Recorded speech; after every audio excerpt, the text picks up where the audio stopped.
franchise, take two. This is the D-Train, the Demon, Daniel Scarenberg. Here he is. He's got more energy, less lethargic than on the first pass when he wasn't able to complete this recording.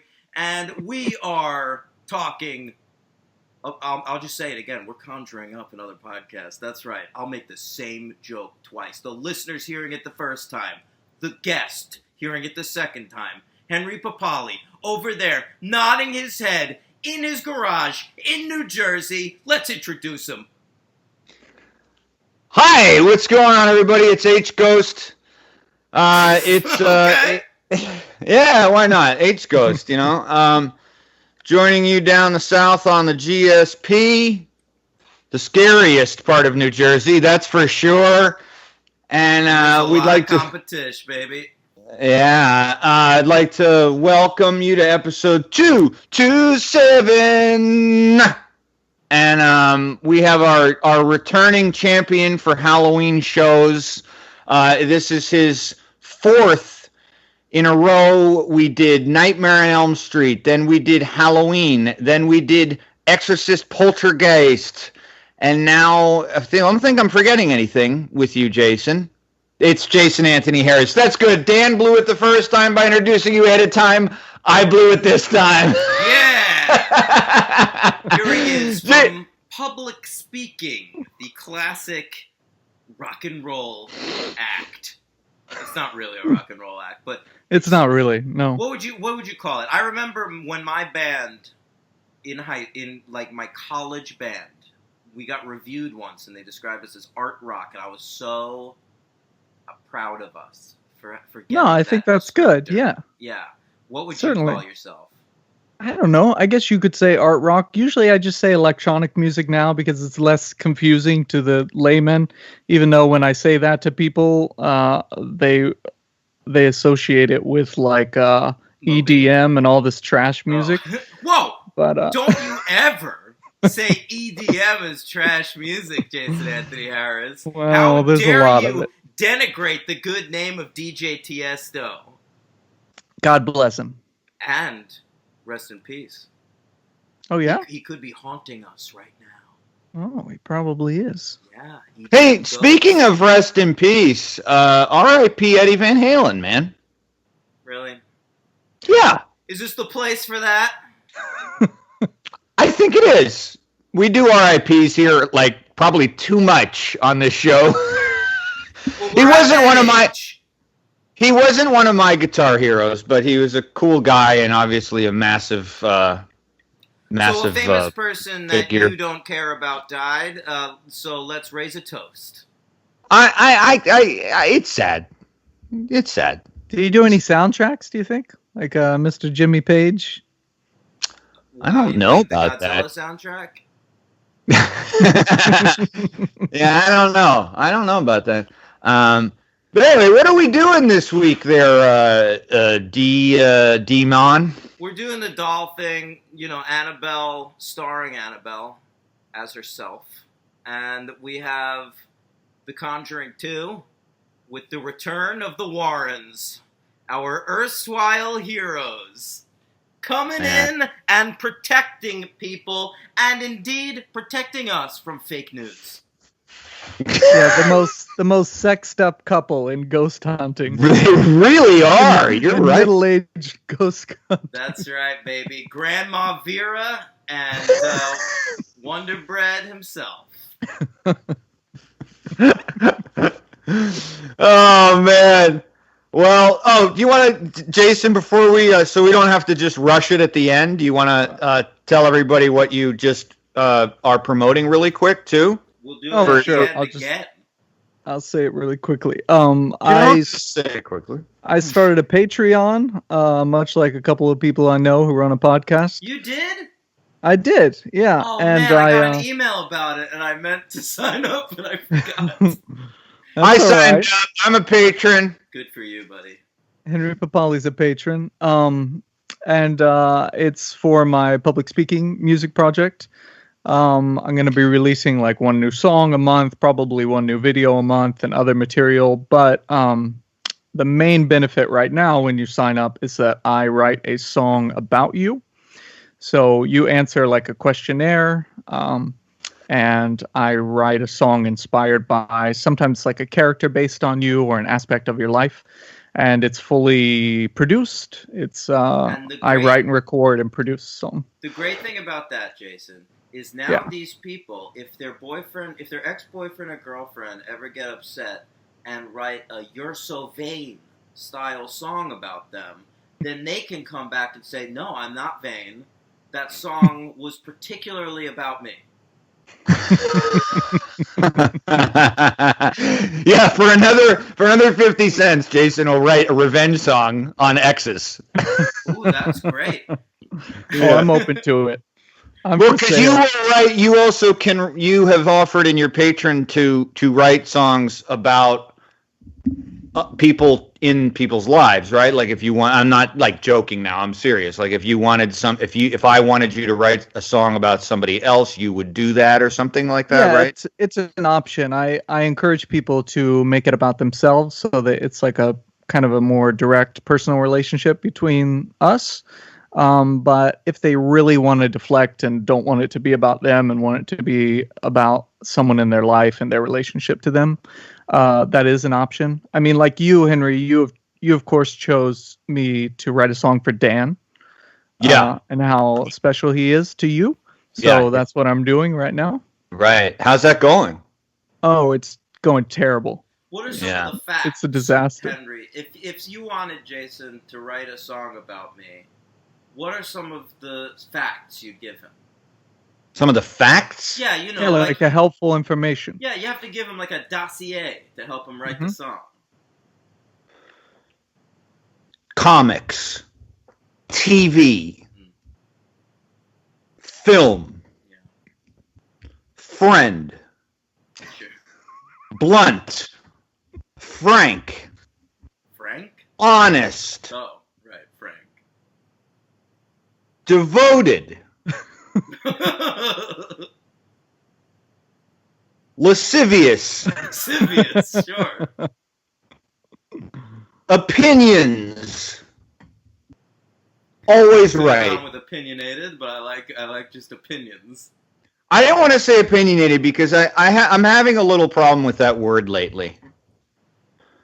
I feel like if you're not, because I feel like people who say about other people, he's very opinionated. I'm like, well, then that makes him an interesting person, him or her. It's like I hate hearing that. If you're not opinionated, you're a fucking idiot because it means you don't have any thoughts. I think that's true, but I think one must also be informed, Henry. There are plenty of people out there in the world that have opinions on the basis of nonsense.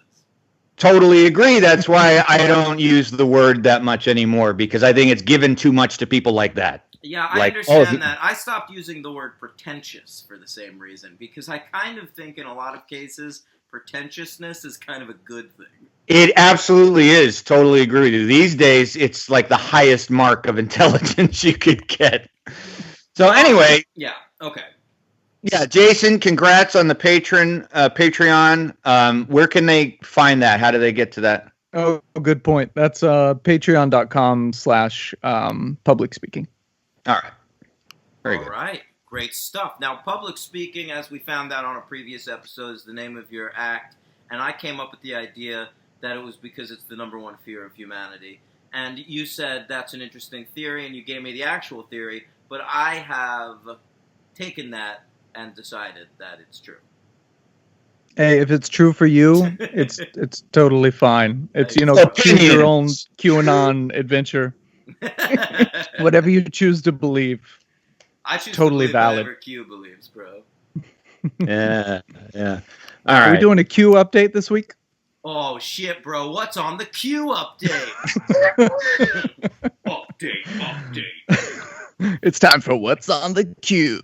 Oh, 2 new songwriters for the show. I like it. Listen, if people don't know, Jason, the most important contribution Jason Anthony Harris made to the show was solely and on his own writing the theme song. Yeah, that's true. I found, I just found this old guitar riff, some insane old man from New Jersey.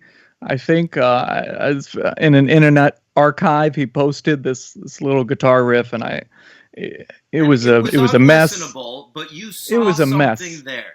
I cleaned it up, I cut it together, and Wow. make it a pretty magic. cool. Whatever you did for the theme song, I think it's a pretty cool theme song. It's very Thanks, man. tuneful. It's recognizable. I get a lot of mail on it. Why would you get a lot of mail on it? Whoever, because we're the hosts. Yeah, That's you all. can forward all those to me. Thanks. Yeah, I will. And what's your personal email address again? It's right. Henry Francis. Baby. All right, this week we're doing The Conjuring 2 and Annabelle, and that's going to be fun. We're Did you knee say deep. Annabelle because you found it to be a bland film?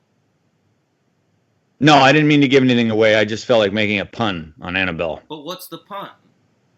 Eh. That is absolutely the attitude on this show, man. Yeah. Yeah, Larry David just got married. Congrats, Larry David. He got married to a Survivor player. Really? Yeah, did you know that? Ashley Underwood from season 22, Redemption Island, baby. Wow. She married. I think she was in the final fucking 3, dude. She lost to Boston Rob. I'm sorry to say, but she now gets the condolence of marrying Larry David, an old man. I read Does she the think whole he's a article. survivor? You think? Or does she think she's a survivor? Well, apparently, after she got off Survivor, she started doing TV production work, and she worked on Who is America, the Sacha Baron Cohen show. And so Sacha Baron Cohen introduced her to Larry David, and the rest is history. And do you think they talked about Colby Donaldson on the first date because he was in that one episode of Curb? Absolutely. Yeah. All I know is the article I read on this matrimony mentioned everything you mentioned except the fact that she was on Survivor. So I don't know who paid this writer to omit that. That was never mentioned that That's she was bullshit, ever on. Man, she was a very important part of a very crucial, frankly, season of Survivor. I think Larry's confused, and I agree with Jason. He thinks she's actually a survivor, so that's probably... I don't think he's quite that senile yet. She's only 35 years old. She's 35? Yes. He's 72. Yeah, that's disgusting. But, right. But also, when I'm 72, I hope I'm getting that dick slammed by 35 Yeah, year olds. yeah. See how you feel when you're 72. Look at Jason just shrugging because he's in a happy relationship. Well, she's 72 years old. She's 72? Wow. Yeah, I gotta tell you, she really looks great. Thank you. Mm-hmm. Better than Vita Farmiga. All right. All right, let's get into Annabelle. Oh, you made a Vera Farmiga looking old joke. You already did, so I've just jumped on that Was train. that on this, or was that on the original recording? Don't remember. Okay. Henry, let's talk about it. Annabelle, by returning to the podcast already, John R. Leonetti, baby. The director of Mortal Kombat Annihilation. That's right. The unwatchable Mortal Kombat Annihilation. An incredible film featuring great fights between people like, say, Rain and Reptile. Yeah. That was a bad one for me, but, Great film. Okay, so this fella, let's follow his career. Leonetti directs himself some Mortal Kombat Annihilation. It tanks, bro. They're like, dude, get back behind that camera. You're a DP again. All right? Yeah. So he's a cinematog. He does Detroit Rock City Gang. He does Joe Dirt, some of the greats. All right? Scorpion King. He's there. He's there behind the camera. If you're wondering who was behind the camera filming Jessica Alba's belly in the great film Honey, about her quest to become a music video dancer, you'll be loving that John R. Leonetti was shooting those scenes. And by the way, I recommend Honey to anybody out there. And we cover for the podcast because there's a sequel. Now that's about Jessica Alba's stomach. She's going to be a music video dancer. There's a lot of emphasis placed on her stomach. So he got to shoot her stomach for like 3 months. Probably, yeah. It's not a bad gig. No. All right, then he does I Know Who Killed Me. He shot all those blue parts of that movie. Oh. A lot of blue hanging out. Then he gets a gig with our friend James Wan, and this gig changes this man's life, Henry. Yeah. The DP of Dead Silence and Death Sentence, those two identically titled films he made. Very entertaining movies, both. Insidious, Soul Surfer, about that surfer who got her arm ripped off by a shark. Right. Is that a documentary or a real movie? That's a real film, and it's a great film, Henry. And, boy, I gotta tell you, she learns how to surf again with that one arm. You know, that is an amazing, I'm sure, story, but I'm sure the movie is utter garbage. The title itself would lend me to believe that. It's a but great that's film and a great true story. And, of course, that surfer with one arm went on to come in second place in The Amazing Race. Great. Okay. Wait, didn't she also go on to play drums in Def Leppard? R.I.P. Eddie Van Halen. That's right. All right. So then he gets a directing job again. How could this be happening?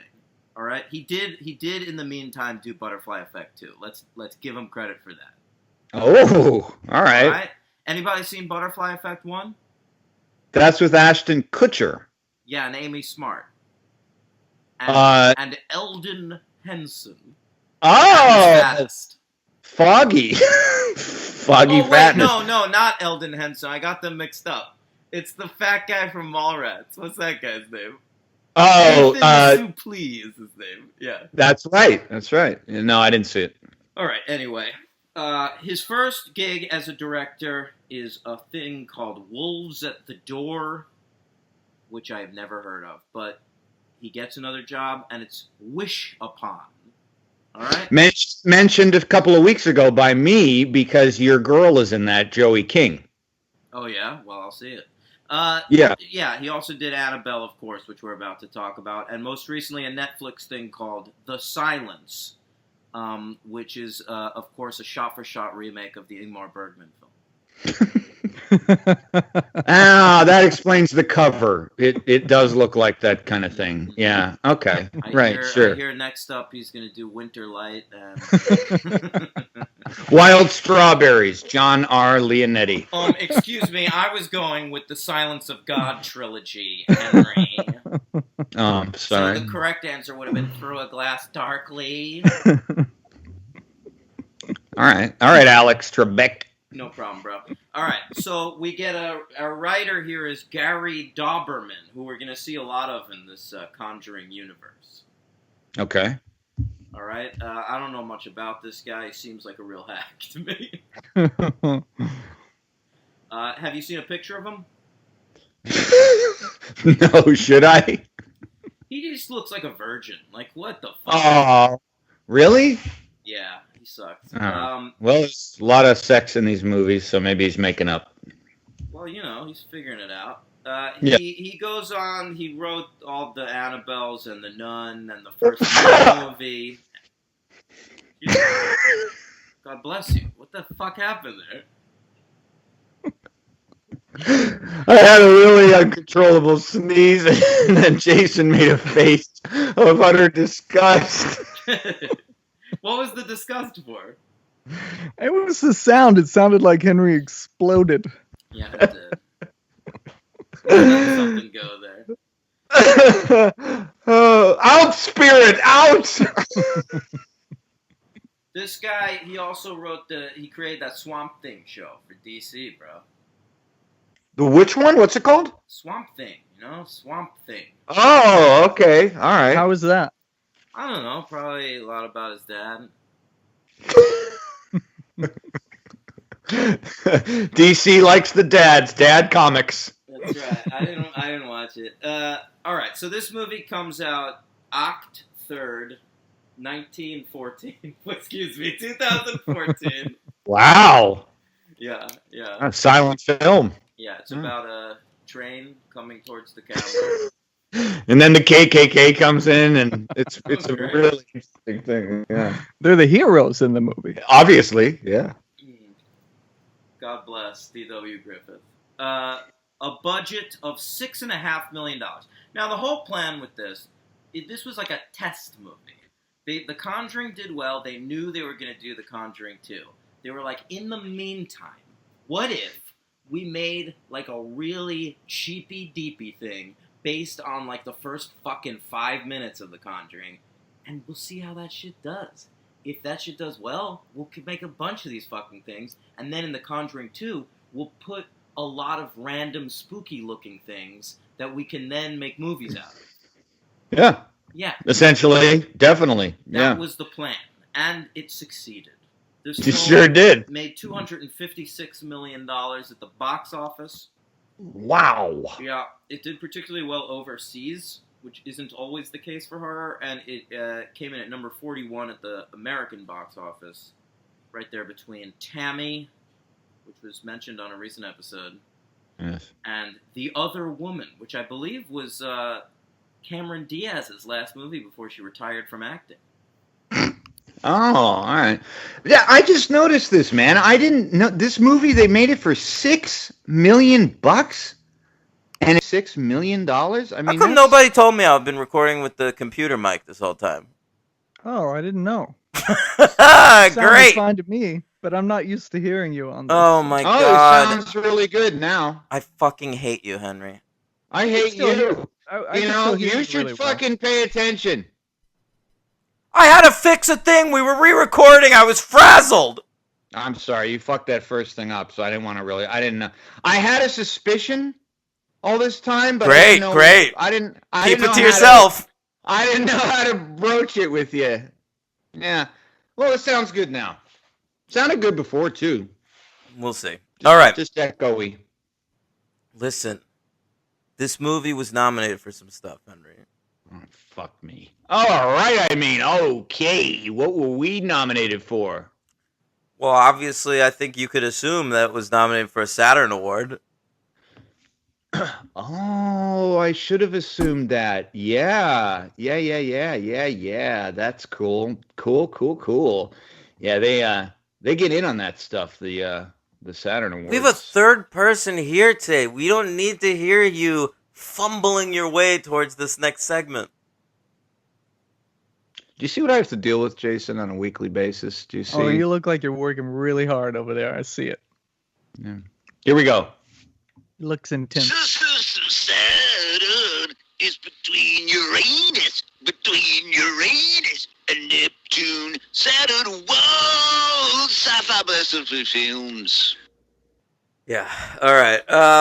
It was nominated for the best horror movie, dude. Oh. All right, that makes sense. Yeah, it lost to a thing. Dracula Untold. I don't even totally know what that is. Was that a Dark Universe thing? Dracula Untold. I've heard of it, but I thought it was kind of one of those came and went things. Oh, bro, it has Luke Evans and Dominic Cooper, so the charisma is just flying off the screen. What a god-awful title, too. Dracula This thing cost $70 million to make. Sounds like Abraham Lincoln Vampire Hunter type of deal going on there. No, I don't think so. This looks like although maybe it does look, he's wearing armor. I don't know what the fuck is going on in this movie. Are there any more Saturn Awards it was up for? No, just that one. Hey, I'll tell you what though, it was nominated for an MTV award. All right. Because I wanted to play the Saturn Awards theme again. But that's all right. I'll wait till next week. Conjuring 2 is nominated for one. Bro. Oh, okay, good. All right. I'm sorry, did you say the MTV Awards? Yes, I did. I want my MTV. This segment of the show is the hardest Henry works all week. It's the most scrambling.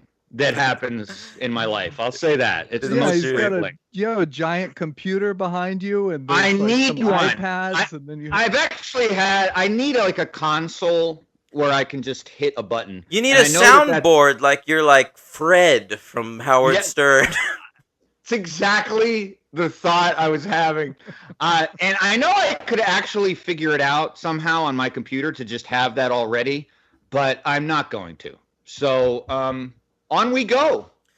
All right, well, MTV. this Annabelle Wallace is the name of the lead actress in this film.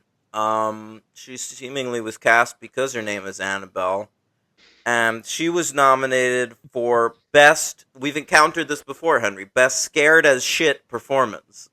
That's right. Okay. Yeah. And she lost, I'm sorry to say, not to Rosamund Pike for Gone Girl, who's also nominated in this category, but to Jennifer Lopez for The Boy Next Door. What a film that is. Now, Yeah. that was a film. This was a real comeback for J-Lo, Jason. She had not been in films for a while. She was focusing on her great musicianship. And then she came back with The Boy Next Door. It had a high-profile director. I think it was like the guy who made The Mummy or some bullshit. And it was about like a young boy who moves in next door. But here's the twist. He's sexy. And crazy. So it's like sort of, I don't know, like a Fatal Attraction, but gender swapped. Oh. Yeah, Where basically. does this fall around her boxing? What was the one where she learns to fight? This is Enough. like 15 years after Oh, that. I almost checked out The Boy Next Door because I almost wanted to live vicariously through that fella, but I chose not to.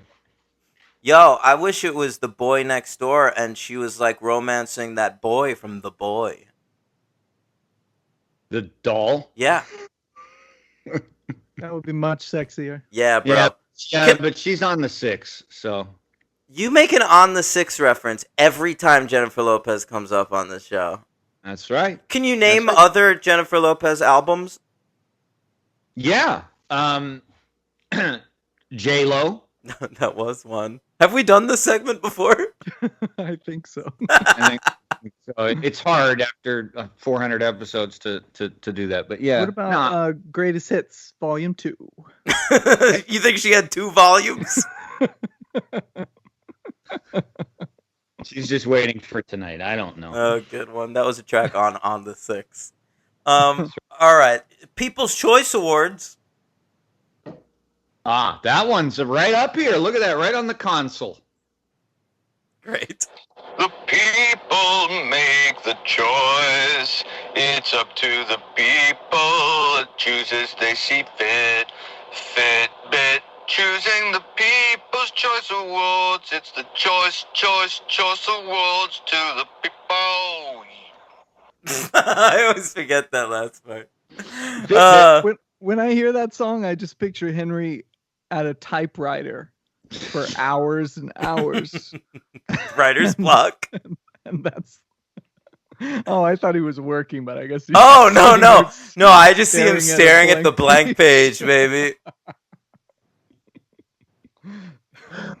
It was nominated for the favorite thriller of the people, but it lost to Gone Girl.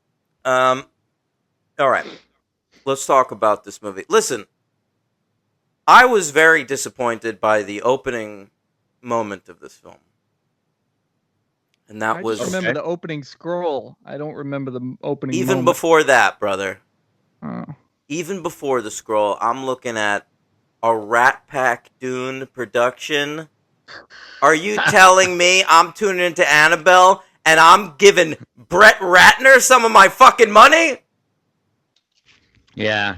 That was weird. I noticed that too. I did not know he was associated with any of this shit, and nor did I think he would need to be, given the money that was already produced by the first Conjuring. You know, I was odd. I thought it was weird too, because he wasn't involved in that first Conjuring, and I understand at the time Rat Pack had Rat Pack, that piece of shit. He had like a fucking deal with like Warner Brothers or whatever that was like a first look deal. But like, why? It's a $6.5 million movie. Pay for it yourself. Why do you need that tub of lard? That short piece of shit. I had a similar moment during Conjuring 2 at the end when I realized the executive producer was Steve Mnuchin. Dude, but that guy comes up on everything. Every fucking Warner Brothers movie, Steve Mnuchin is involved. Is he? Yeah. Check out, he's a producer on Wonder Woman. I didn't know. Yeah, that was very confusing to me. I didn't even understand. That is the Steve, for our listeners and my edification, that is the piece of shit Steve Mnuchin? Yeah, he was a Hollywood producer before Trump plucked him away. Jesus fucking Christ. I can't keep track of all his cabinet appointees. Wow. All right. So we've only got the best people working on these Does movies. he have COVID now? I hope so. How has none of them died? The odds are not in their favor, and it's surprising. I know. I mean, Chris Christie left the hospital yesterday. We couldn't even get Chris Christie. I don't know. How did that giant man survive this? Well, the super spreader in chief. Hopefully, it'll just keep going. So we'll see. Super spreader in chief. Not the Captain Facebook over here. Is that a thing on Facebook? I assume. I'm not on Facebook anymore. Oh, all right. All right. So, Rat Pack Dune. Then, we get a scroll. Great. Since the beginning of civilization. I noticed. It's my favorite. Anytime we do that, it reminded me of Armageddon when Armageddon opens with like 65 billion years ago. Well, we're gonna let you know how high the stakes are right away. Very high. You know, it did cast. Does Passion of the Christ open up like 2005 years ago or whatever? Our episode last week was funny because I was thinking about how our conversation about the Warrens has now kind of cast this pall over these movies that I was able to ignore before and just not think about it. And now when it comes on, it's very hard for me to like just watch these. I've never been able to ignore it. I really think like it's a good marketing gimmick, but it makes me enjoy the movies less. The whole like this is based on a true story thing. Me too, and they don't just say it once. They actually say it. I watched this movie. I watched The Conjuring 2 very late last night, and I just left the credits rolling. And at the very end of the fucking credits, it says it again. It says that this was based on actual events, and the names may have been changed. And I'm just like, God. Well, I was looking. It said like the two of them, Vera Farmiga and Patrick Wilson, were like hanging out with the Warrens, researching their characters. Let me get the movements right. What the fuck? I know, man. I know. Oh, you can really see the character work on the screen there. Yeah. Well, you kind of can in the second one. It's way more about their like relationship. We'll get into it. All right. So Annabelle. It starts with like it starts exactly the same as the first Conjuring. Right. That's right. Yeah. Because they do that weird setup where they tell the story, but they cheat because they then cut away to like a long push-in on the Annabelle doll, and they changed a bunch of the dialogue to more easily fit the narrative of this movie. Mm-hmm. Yeah. And I mean, essentially, as I recall, we pretty much just get pushed right into this couple's story, though, correct? Yeah, pretty much. Are you talking about Mia Farrow and John Cassavetes? Correct. Oh, Mia right. and John. Yeah. Mia. Listen. It was so heavy-handed on the Rosemary's Baby thing that, like, the colors, like, so much of the plot, the way she was dressed, the building that they moved to eventually, it was really... Why didn't they give her a little bob? In the film, but what's that? Why didn't they give her a little bob? I know she was all she needed was the bop. Yeah. That's funny. I didn't think about Rosemary's Baby, and I've seen that movie. They a million did that times. shit with the astronaut's wife. They gave Charlize Theron a Mia Farrow bob. Yeah. That's true. Yeah. It was So very distracting. Who of you guys both had not seen this movie at all, ever? Yeah. Had you seen any of them, Jason? I had seen Conjuring 1 and 2, and I saw The Nun before. Oh, you're just like me. Okay. Yeah. This movie. Wait, can I ask you a question before we really get into it? Because I think we have to know this. Okay. Have you had any paranormal encounters? I'm having one right now, buddy. Oh. That's But- why the camera cuts off right here. Oh, I don't want to hear that. I No, don't want to know what's happening. Are you a squid? I'm completely atheistic. I have no belief in any of this bullshit. Yeah. But I still enjoy watching movies like this. Sometimes it's complete fantasy. Right. You know what I don't like about these movies? It is like fantasy. There's no rules. Like you can do Right, there's no anything. rules. All these movies, you just need to get like the right priest. Or like the right person who knows the right incantations and the most about paranormal activity, and like he'll get it out of there for you. Mm-hmm. Like it's just these movies are just an hour of fucking haunting, and then like a half hour of like someone struggling to get rid of the thing. Yeah, you're trying to find the right pest control service. Yeah. That's really all it is. They're all like that, though. I mean, to a certain degree, but this one is particularly vexing with that because you do get the albatross of this true story bullshit, and then like all the timing has to come into effect. She has to meet the bookseller. She has to, all this stuff always it gels together, and then I did continuously have this feeling too over both of the movies, despite my opinions of them, where I really was thinking that demons really waste a lot of fucking time to achieve their objective. I don't understand why they're so fucking obsessed with houses.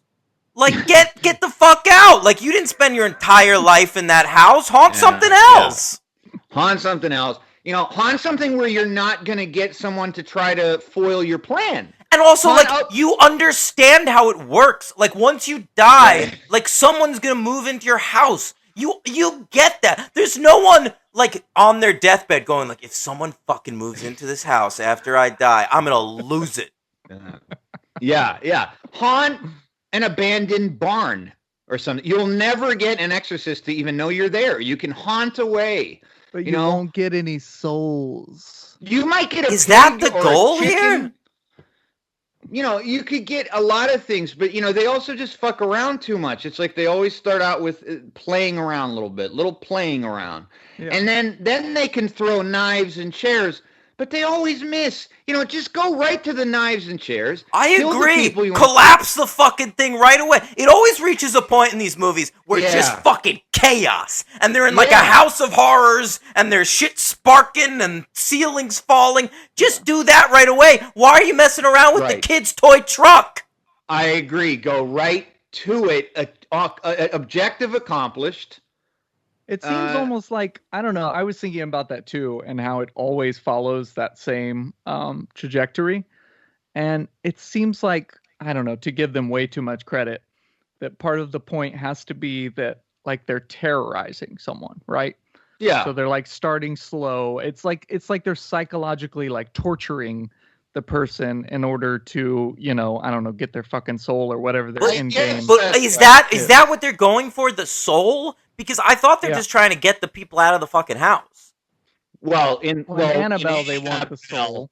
Yeah. Well, I don't understand Annabelle altogether. Let's talk about that, because we're talking. I feel like most of my opinions are directed towards Conjuring 2 right now. But Annabelle, like, I'm walking into this movie going, like, it's kind of cool that the Conjuring franchise can do, like, different genres of horror. Mm-hmm. You know what I mean? And I was excited that we were going to get, like, an evil doll movie, but it's not really an evil doll movie. Right. It's just like a spirits in the house movie. Of the evil doll. Yeah. Yeah, like it's something is possessing the evil doll. Like I want the evil doll to have urgency. Like Mm-hmm. I don't know. I was looking for a Child's Play situation or The Boy or Orphan even. I don't know. Like this Annabelle doll is boring. Yeah. And also, can I say the design fucking sucks because it was designed for the first movie to be scary. And so when they try to de-scary it in this movie, it still just looks scary. Yeah, right. Who would ever? Oh, she's like delighted when he finds. I know. Did you find it? This is the doll I've wanted. That doll looks creepy as shit, even when it's clean. And it works for, it may work for if we've never seen it in any context at all, and it's just a doll, like a creepy doll in general. But like you guys said, we've already seen this fucking thing. So when she pulls it out, or he gives it to her of the box, it's already got all this No, baggage man. with It wouldn't even matter. It wouldn't even matter. If you had never seen this doll before in your life, and this was like the first scene of the movie was them unpacking this doll, and you didn't even know it was a horror movie. You'd be like, that's a fucking creepy doll.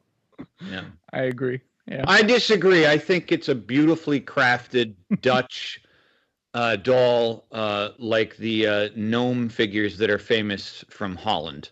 What's going on with this doll collection, too? She says like she's completing the collection, but it appears that it's 3 dolls. It's like a fucking normal-looking girl, a black girl, and a creepy girl. Not that black girl's not normal-looking. I'm just... Jesus Christ. It was like a blonde girl, a black girl, and Annabelle. That's the whole collection. Yeah, I mean, she has some other dolls around, but they're not. What are part you of talking that. about? They're not There's part like of a that. No. Okay, she has a talking doll about the collection, subset. but it seems like she's completing like a set, you know? Yeah. Yeah. Right. Like when you Yeah. complete a set of baseball cards. I'm not saying that's your whole fucking baseball card collection. Right. No, but I didn't even, you were more perceptive in that than me, because she says she's completing a set, but when I looked at around her room, it kind of like, I didn't notice that she was like putting. Most of them were regular dolls. Yeah. These were like, it was like 2 enormous dolls with like a space in between them. And she was like, oh, I can finally fill this space. Yeah, that's true. Yeah, I don't know. I didn't read that much into it. I just, she's got a lot of dolls. There's like a room full of them. Well, So she's a it's very the- complex character. She's got a lot of interests and facets of her personality. So, What do we know? Okay. Church. They're very church going. They're, I assume, Catholic. They are fucking churchgoers. Which immediately I'm like, I can't relate to this couple. I'm so sick of church imagery in horror. I would love to I'm see starting a demonic possession movie with no church imagery. I'm starting to feel like these movies, like I felt like I watched 2 propaganda films for the Catholic Church. Because it's not only like you need the church, but it's like the sanctity of marriage and of the mother being the highest possible being that a human can aspire to. Yes, and all these movies have like a weird like rediscovery of your faith plot, which is like that is the most important thing above all. Like the message of this whole franchise is like all this other shit we're doing, it's bullshit, baby. As long as we got that devotion to the Lord. Like Alfred Woodard says, she says, well, to non-believers, it all sounds crazy. Yes, Yeah, magical black. Yeah, I know. Alfre Woodard in this fucking movie, the great Alfre Woodard, one of the great actors in the world.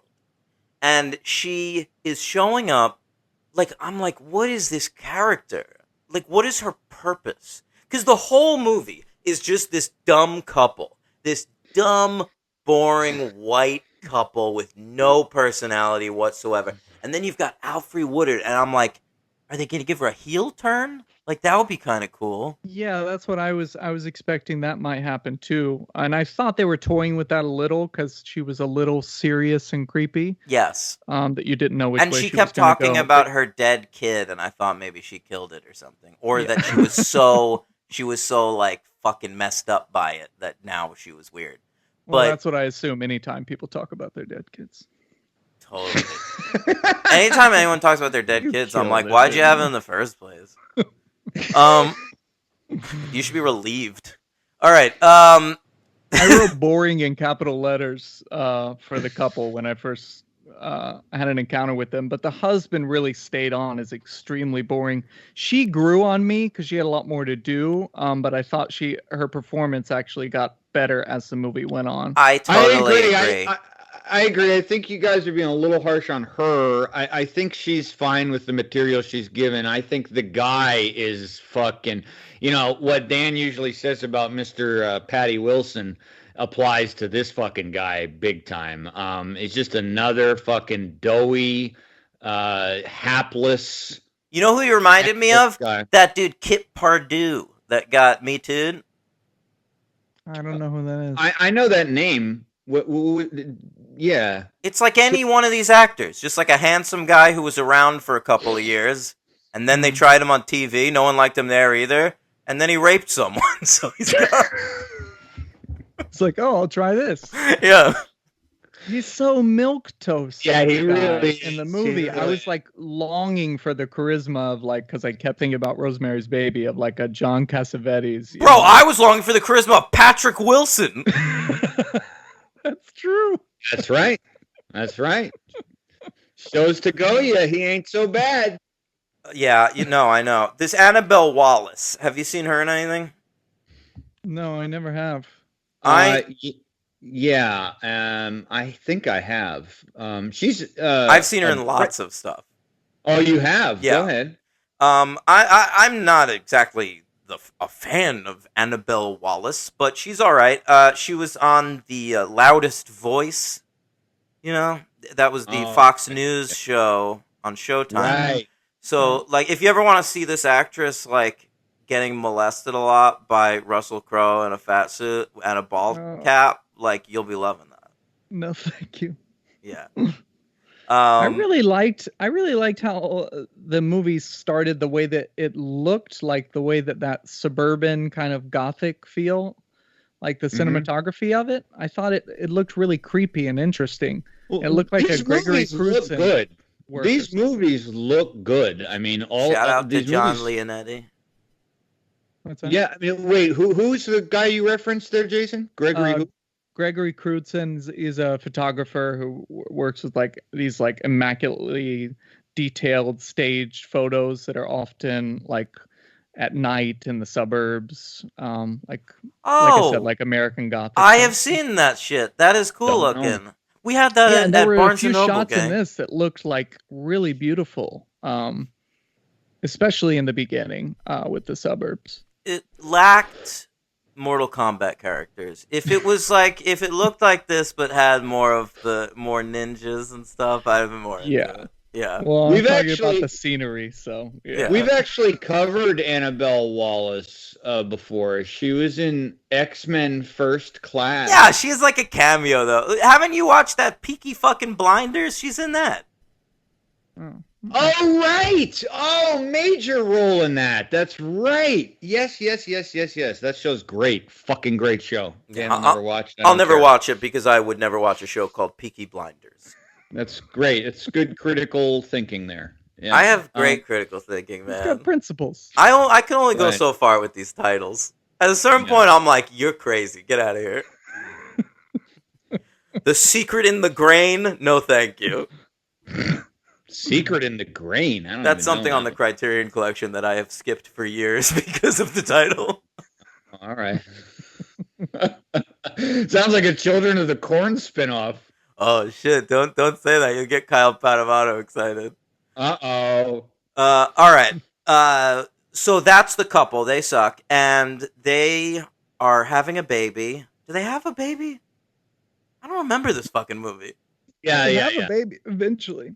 Yeah. Oh right, they have a baby. Why is the baby's name Leah when her name is Mia? Some people do that. It's not cute. That's a thing? Yeah. Like rhyming names or names with the same letter. I didn't know that. Yeah. What could you do, Jason? What rhymes with Jason or Isabella? Mason. Mason. Name I your don't want child fucking Mason. children. Good. Glad to hear it, Jason. We can always be friends. Nobody on this show is ever going to have children, so the Yeah, three of we're us. all impotent. I mean, Yeah. I might eventually. Oh yeah, Dan. I've always felt like if I met the right lady and Mhm. really loved her and like it was a deal breaker, then I feel like I could do it. Wow. I met Nah. the right one, and I don't think it's. No. Yeah, well, good. Good, Jason. Some of us are lucky. No, I'm just saying I'm not gonna use it. The desire to have one of these little Annabelle creatures. Henry, what about you? What would rhyme with Henry? And what would Tenley. rhyme with imaginary? Tenley? Yeah, Kenley. I have a Yeah. niece named Tenley. You There have a you go. niece named Tenley? I know it's a strange fact, but The I fuck do. is that? How many siblings do you have? 2, but they have a bunch of kids, both of them. They do? Yeah. Wait, what are your siblings' names? He Oh, wait. might not want to say that. That's a Henry. This is my show. I can ask. Oh, excuse I you. don't mind saying it's okay. Sierra, and then my brother Sean, who's a fascist. Oh my! If Sierra. you're listening. I don't really think you could be a fascist if your name's Sierra. Yeah, no. What are your nieces and nephews? There's too many. And which one of them are fascists? I'm. That's where I draw the line. Okay, fine. I've got 2. I love my nieces. I'd be happy to just be an uncle for the rest of the time. Oh, Uncle's great. Yeah. Uncle's great. Uncle is enough. That's why. More people should aspire to be aunts and uncles. I think. You're totally right. Uncle is great, man. Yeah. Everybody out there, just like subconsciously nudge your siblings into having kids so you don't have to. Completely. Oh, you'll love them. Yeah. Yep. You love them because you get to like leave. Yeah. That's right. You get to like not see them for however long you want to. And you're always cool. You're always the cool one because you Right. never have to tell them what to do. Yeah. You know, it's always you're the good guy. You're always the good cop. The good guys, like Child's Play. Remember that? The good guy dolls. Yeah, that was a good one. You know who my MVP in this movie is? We're already up to MVP? No, just sometimes we throw it in curious early. because I had a really hard time finding one. Are you fucking out of your mind? Alfre Woodard's in this piece of shit. I know know. she's in it, but she just seems like she's sleepwalking through the movie. It doesn't matter. Sleepwalking Alfre Woodard's better than anything else in this thing. It is, sadly. I wrote down who is really the MVP, but while I was watching it, I did have another one. So the one that I ultimately settled on is Alfre Woodard because it's just she's great, even if she's in this terrible thing, and she's really good in it. But honestly, while I was watching it, the baby, it's a good baby. Are you out of your fucking mind? I think they switched babies, dude. Yeah, Yeah, it's I a- didn't see yeah, any but through it's a- line with it's the a- baby.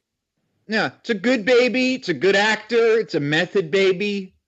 How And, can, after all this shit talking about people with kids, you're gonna go ahead and make a baby your MVP? the baby, Baby's Day Out. it was. That's a great film. How have they not made a fucking direct-to-video sequel to that so we could cover it?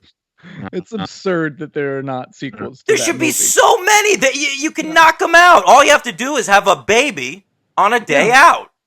Yeah, And a but you different gotta get. context for every movie. You could But- have like Iran as one of them. Great. You could have like, pandemic. Oh my god, dude! Yeah, Baby's Day Out in Hong Kong. Yeah, Corona edition. yeah. Yeah, but Vern Troyer died, and Hmm. that's who was in Baby's Day Out. Yeah. Well, Respect to him. total Yeah. respect to Vern, but I mean, we could find another little guy, Yeah. right? What's his name up to these days? Warwick Life is Davis. Short. The What Life is Short guy. You mean the name I just said, Warwick Davis? Yeah, we don't have great overlap on this podcast. It's hard to hear when certain people. Why don't you bring up Alright. Leprechaun? We've covered that on the show. I did before, but you didn't respond. Oh, that's when we lost you. I made a leprechaun joke. Yeah, Oh, got that's it. okay. I watched Willow Right. recently. Oh man, I haven't seen that in 30 years. Yeah, I used to love that when I was a kid. I don't know if Mm. that's really gonna hold up well, but It's likable, but it's like so stupid. It's so I stupid, imagine. dude. Dude, fantasy movies are stupid. I don't like any of them. I mean, it must be a me thing. I like the Tim Curry one. I still like Legend. That's still good. But even that's stupid. Like, you're getting the blood of a unicorn in that movie. Yeah. But Well, it's that's the stupid. thing with these horror movies like this is they're like horror fantasy. They're the Yeah. horror version of that where, You're like you totally said, there's right. no rules. You don't really know what to expect, what you should be betting on or hoping for.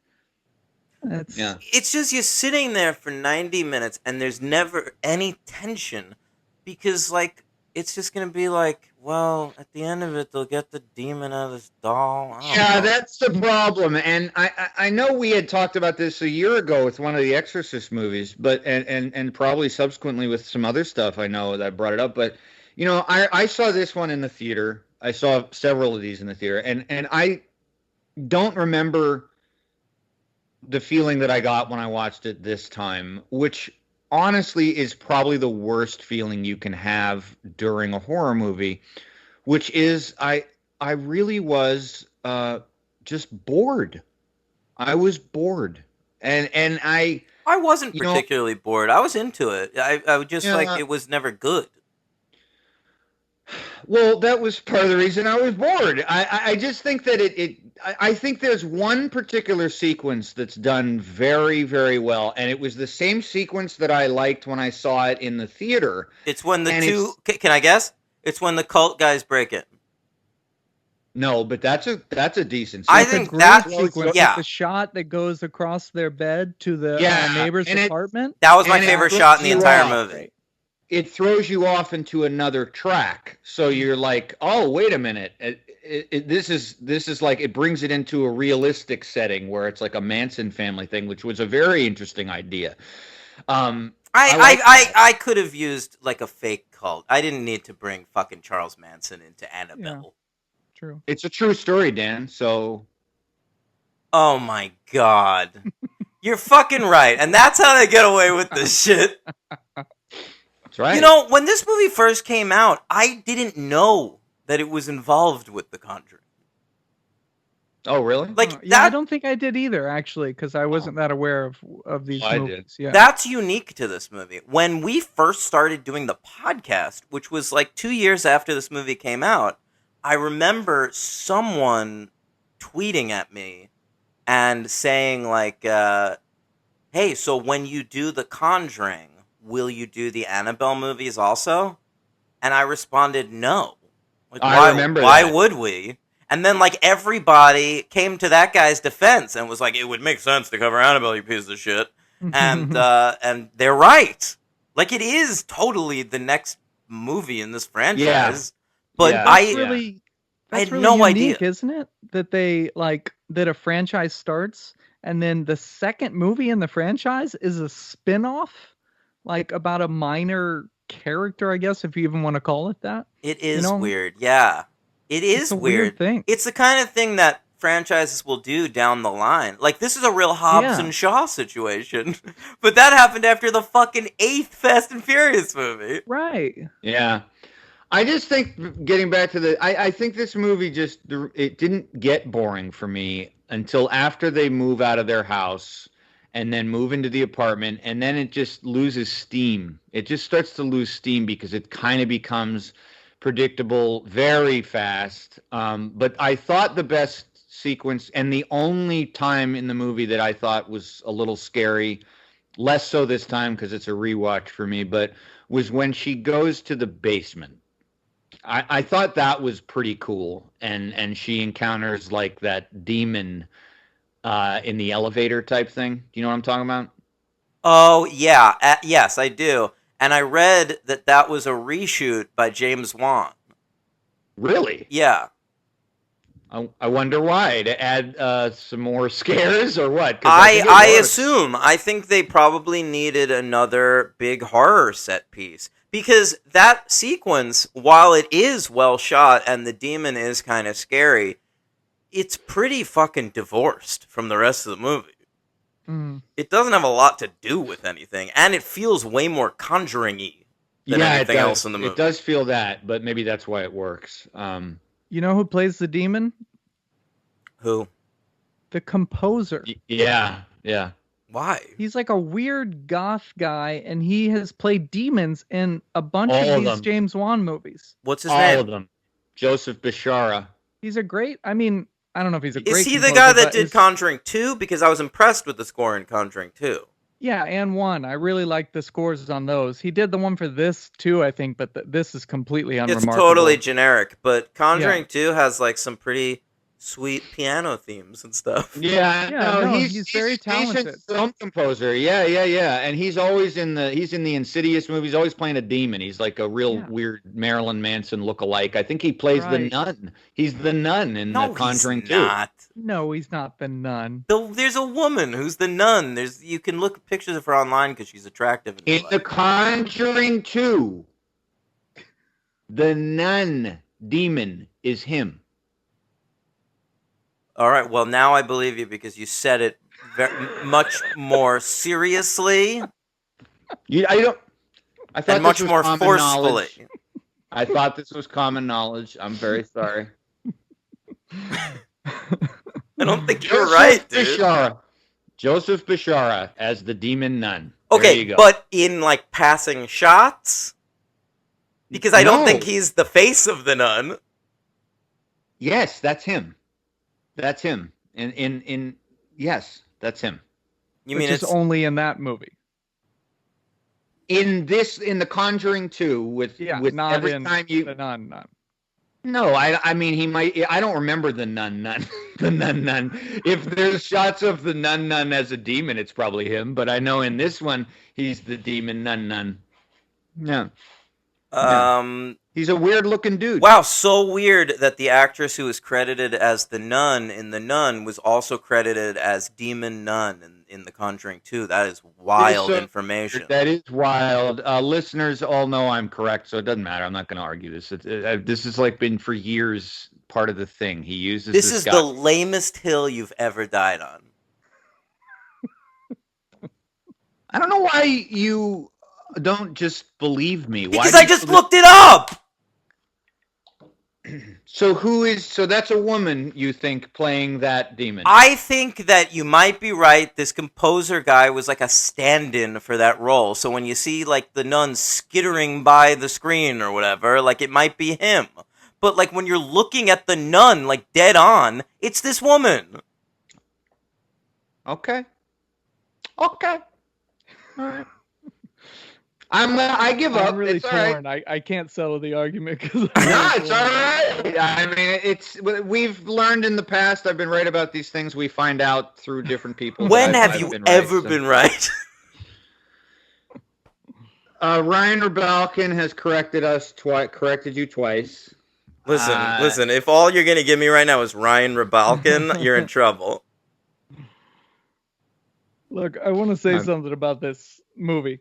Yeah, no, please. I don't want to have I don't want to have fruitless arguments where I know I'm right. Go ahead. I think it has some really great moments in it. There's the moment we talked about with the home invasion thing. Mhm. There's a moment later where she's being haunted and she sees the little girl version of the dead cult lady and she rushes at her and then becomes like the grown woman. Do you remember that moment? Yeah, that's Like a cool rushes shot. through the door. So Yeah. it's like these really creepy moments. And that to me is what these films are about. They're just about the moments. It's a Like, creepy so moment delivery rewatching them system. like I've done with The Conjuring and The Conjuring 2 now, and now seeing this for the first time, enjoying this a lot more, I don't think they hold up to rewatches. I think they're all just about these little moments. You know, I gotta Like, say, we'll get into Conjuring 2 soon. Conjuring, I don't think that these movies are ripe for rewatches. Because, like, Yeah. once you've seen it, you've seen it. But Yeah. I do think that one held up a little better to closer scrutiny. The Conjuring 2 has to be the high watermark of this franchise. I refuse to believe anything else. Mm-hmm.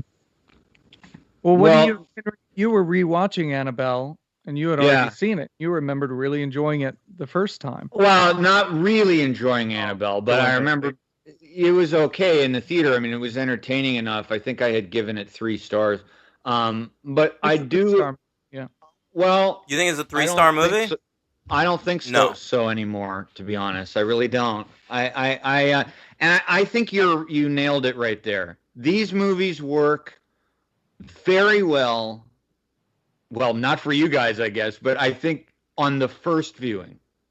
But now that so many have been made over 7 or 8 years, that on the rewatch, it doesn't really have the same effect. And I felt that way about The Conjuring. It's the first one. Like when I remember seeing it in the theater, I remember it being very, very tense and very it being in 2013. We hadn't quite been flooded with so much horror that was so stylized and all that. But on these rewatches, it's not that they're not good. I mean, some of them aren't, but they're just, the scares are just not quite as shocking as they were, and I even felt that way a little bit about The Conjuring 2. Way about my opinion on that now, but Annabelle was definitely for me a disappointment. I went at least thinking it was a 3, but I was too bored. Mm-hmm. It's not a good movie. It's not good, and I thought it was very, very bad.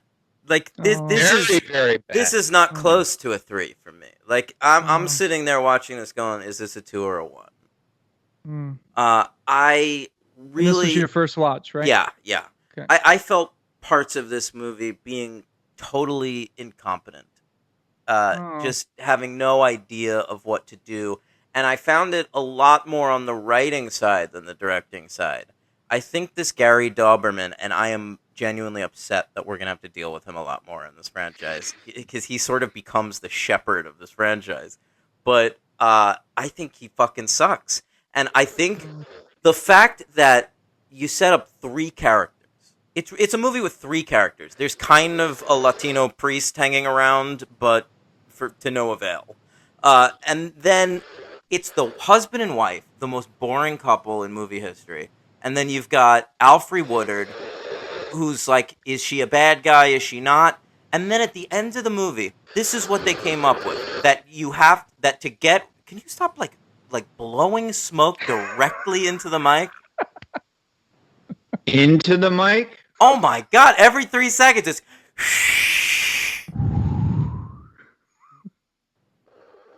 Thank you. All right. You've got Alfre Woodard. You have to what is it? You have to sacrifice your soul to her soul written all over the ceiling, and then your soul, just in case you don't get it, is written on the window. Yeah. Her soul. Okay, your soul. But my daughter, my sister, my daughter.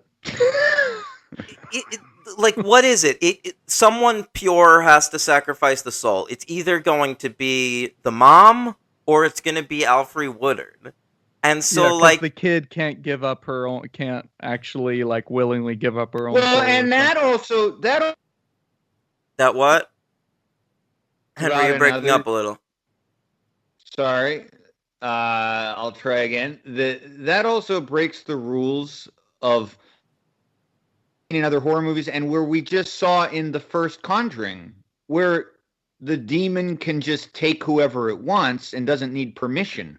But in this one, it's clearly stated, I believe, by the priest, you have to offer yourself. If you do not offer yourself, it can't just take you. So it's kind of so you do need to offer it? Or, what are It's a different demon. It's a different demon. The rules don't matter. There are no rules ever in these fucking movies.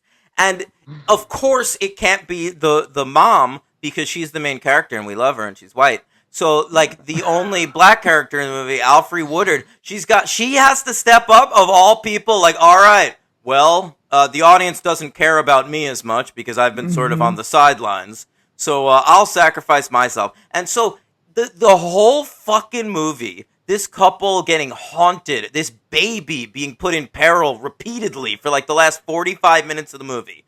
Really? We solve it with just the only black character in the movie stepping out of the window to her death? Yeah, they just needed a black woman to die for them. It's And now they can insane. go back to being happy. When they cut to her standing in the window, I was just flabbergasted. And I guess I should have seen it coming, but I was like, really? She's going to sacrifice herself for this woman that she met like weeks ago? Yeah, I didn't think it was that surprising, just because of they set her up with the whole grieving her daughter, and Yeah, she can't they get over tried. that.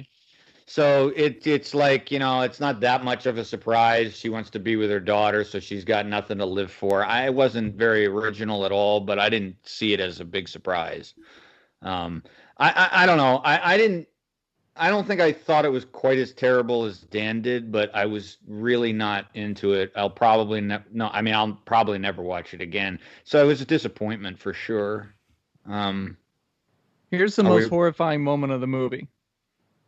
She's at the doctor's and her belly. Yeah. And you see the Audi belly button. Yeah. Yeah, it looked fake. That was it. That was it for you. Yeah. That's it. It was gruesome. Yo, Jason, you ever see Dr. T and the Women? No. Dude, check it out. That's gonna be that's the worst horror movie for you, man. Are there a lot of births? Because you know my thing with that. I don't want to see another person giving labor. It's mad pregnant ladies, and then the movie ends with Richard Gere actually like performing a birth. Like, and you see the baby fully emerge from the vagina. It's great. Yeah, I don't want to another woman screaming in pain on a labor. But this is for real, man. I understand you're tired with labor scenes. They are annoying and they're in everything. But like, how many times in a movie do you see a fucking head emerge from a vaginal canal? Knocked up. Yeah, Altman and Apatow. They're the only two to ever do it, man. All right. I thought, like, watching the movie, I was relieved at first that it was about so few people, so that those quieter moments could feel creepier, and that it like felt a lot more focused, as opposed to like the maximalism of Conjuring 1 with like 18 different demons and 25 daughters in the house or whatever. Right. But then toward the end of like, as the movie went on, I started missing like those characters and those kind of character interactions. And, like I started missing a real family with more, there's no one to care about. If you don't like the parents, then you're fucked in this movie. Yeah. Well, and the other thing is that in this type of movie where there's so few characters and the only person who's going to be experiencing this shit is always alone. So then you get into sort of this Polanski compulsion thing where the husband, and the husband as usual. You mean repulsion. What's that? You mean repulsion, right? Yeah, sorry. Repulsion, right. And the husband never there, always late to the party, such a trope. It just it's always nice when you get a little twist on that, and this movie just it's just more predictable than I think it could have been. I mean, you're already taking a very tired trope of the scary doll, but it just kind of. But it's not even the tired trope. Like, I would have taken the tired trope rather than this nebulous demon possession. Mm-hmm. Like, when there's that shot where, like, the Manson family overtakes them in their house, and then the woman Manson family member, who I kind of liked, was the daughter of the next door neighbors. Yeah. She gets killed by the police, of course. No, she killed. I think she slits her throat. Oh, maybe you're right. And she. I mean, that's what the police said. So. And right. and they find her dead in the other room, holding the Annabelle doll, like clutching it. Mm-hmm. And I was thinking that would be cool if the movie was about a Manson cult member who like child's plays the doll right before she dies. Like I wanted to see this fucking, Manson family member going like, "Give me the power, I beg of you." Well, it almost turns into that a little bit because I didn't remember that it's implied that Annabelle the doll, remember that when she's holding the doll and her throat slit, her blood drips into Annabelle's eye. Is that supposed to be the Yeah. So and she's her. So it is that. Dan, in a way, it's the doll is like also a demon, but it's also it's possessed by this Annabelle Higgins, this Manson cult member. But he's saying you don't get any personality. No, Like, they should have the doll try to find like a white outfit and go out looking for Charles Manson. Yeah. Curse of Annabelle. Cult of Annabelle. Yeah, that's right. Yeah. They should put Annabelle in a military academy next, man. All right, what do you give this movie? Jason, you're the guest. Oh God, I'm really feeling bad about this 3 stars now, but I don't know. For a first watch, for me, it was just barely a 3. Okay. It had enough in it to keep me engaged. It had a few really great little scenes that were shot really well, and then a lot of mess around that, and a lot of the director not knowing what the fuck to do. But there was enough things in it that I enjoyed that it makes it a 3. I get it. It's a 2. What do you give it, Henry? I give it a 2. Okay. God, I was so close to a 1, but now, like, with you giving it a 3, I feel that I have to just go ahead with a 2. Well, I mean, I don't think it's a 1. I mean, I don't think it's a complete piece of shit trash pile. I mean, I some things in it that work, and it looks good. I mean, I don't think you can go all the way to 1, but I mean, I'm nearly if you there. hated it, that well, then go for the 1. No, I'll give it a 2. My MVP is Alfre Woodard. What are you going with? Well, I was going with Alfre Woodard, but I did want to go with the baby. The baby, right? And it's the most compelling character in the movie. That's a good really actor, cute baby. It's a very cute baby. It's a good acting baby. A little tuft of hair on the head. It's just a fucking baby. It's a good baby. Yeah, it's not much to hold on to in this movie. I didn't care about anybody. This is a movie you enjoyed, and you've decided the most valuable part of the movie. I gave it a 2-star. The baby. So I gave it a 2-star rating. So I didn't really enjoy it. In case you didn't know, but I did write Alfre Woodard, so I should probably go with what I wrote. I just thought the baby was a nice baby. Great. Who's your MVP, Jason?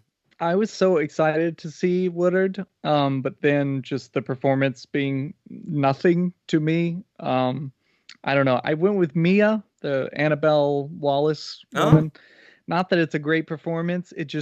I feel like she grew into it and it got better as the movie went on. But it ended up being like adequate. I thought in someone a movie would of go... really bad performances or just really like kind of just good enough performances, I felt like hers was the one that was a little better. I thought one of us would go with the priest. I thought he was pretty good. Yeah, he was all right. Yeah. The F. Murray Abraham lookalike. Right? Right? Unbelievable, man. Holy shit. I thought he was going to start... LVP's the husband, of course. Yeah, definitely. Yep, me too. All right. Great. Let's talk about The Conjuring 2. A real film. Okay. James Wan's back. The Hayes brothers, they're back. And we're going to conjure up another one for you guys. All right. They've also developed another writer, David Leslie Johnson. I don't know why they required this person, but he's there. He added all the bloodies. Yeah, you think he was like the British correspondent? Yeah, you just added in bloody every fucking 15th word. I have so much to say about the use of Britishness in this movie, but let me get to it. All right, this guy wrote Orphan, so we love him on this show. Orphan's great. Love Orphan. Yeah, but he's gone on to write some other bullshit too. Red Riding Hood, that was a movie. Wrath of the Titans, the follow-up. And a bunch of episodes of The Walking Dead, and of course, the great Aquaman. Oh, wow. Well, he's working, that's for sure. He sure is. He's currently attached to a Dungeons and Dragons movie. Oh boy. Yeah. I hope that's just one movie. You ever see that Dungeons and Dragons movie they did with Marlon Wayans? No. It's good, man. You gotta check it out. Marlon Wayans and Thora Birch. How come you're not aware of this? This was like the year 2000. It was a big release. What was the genre? Fantasy. It's a Dungeons and Dragons movie, yeah. Never heard of it. What the fuck are... Listen, Jeremy Irons is in it. It's a real movie. Jeremy Irons is in it. Really? Yes. Wow. All right. That was on the Thora Birch-assance that didn't last that long. No, this was in the original Thora Birch era. This is like 1 year after American Beauty. That's kind of what I meant, but I said, I used the wrong term. Yeah, right. No, I guess because I'm waiting for a Birch-assance. I want there to be a Birch-assance. You should watch The Hole. She's in that. She creeps me out now because of her stage dad, and I know too much. Oh, do tell. She's got a weird stage dad that like insists on being on the set during her nude scenes and shit. Oh. Okay. That's right. Calling out Thora Birch's dad. Maybe we'll get him on the show. All right. June 10th, 2016 is the release date for this film. Budget of $40 million. Enormous budget. Box office of $320.4 million. It was a hit. Nominated for a couple of awards, Henry. All right, we're going to do this one first. This one. Saturn is between Uranus and Neptune. Saturn, whoa, sci-fi best of films. What are you saying at the end? It's driving me fucking crazy. He's saying sci-fi best of 6 films. Sci-fi best of 6 films? Not 6 films. No, it's like a sci-fi best of 6 films. I'd have to analyze it. I'm not sure.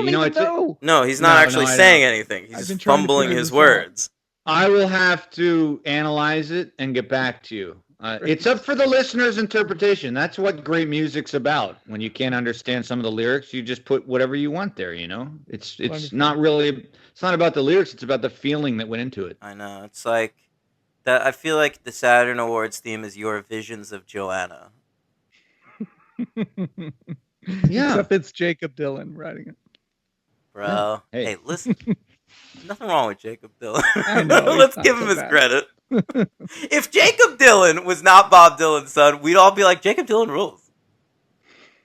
Not all of us. Come on. You can't get on board with a one headlight? No, I can't. I fucking hated that song when it came out, and I still do now. Even though it was on MTV on a continuous rotation. Because it was always great. Henry, come on, try a little. Nothing lasts forever, man. Henry, the only difference that I see is... I didn't have an end to that sentence. It's the Wallflower song. All right.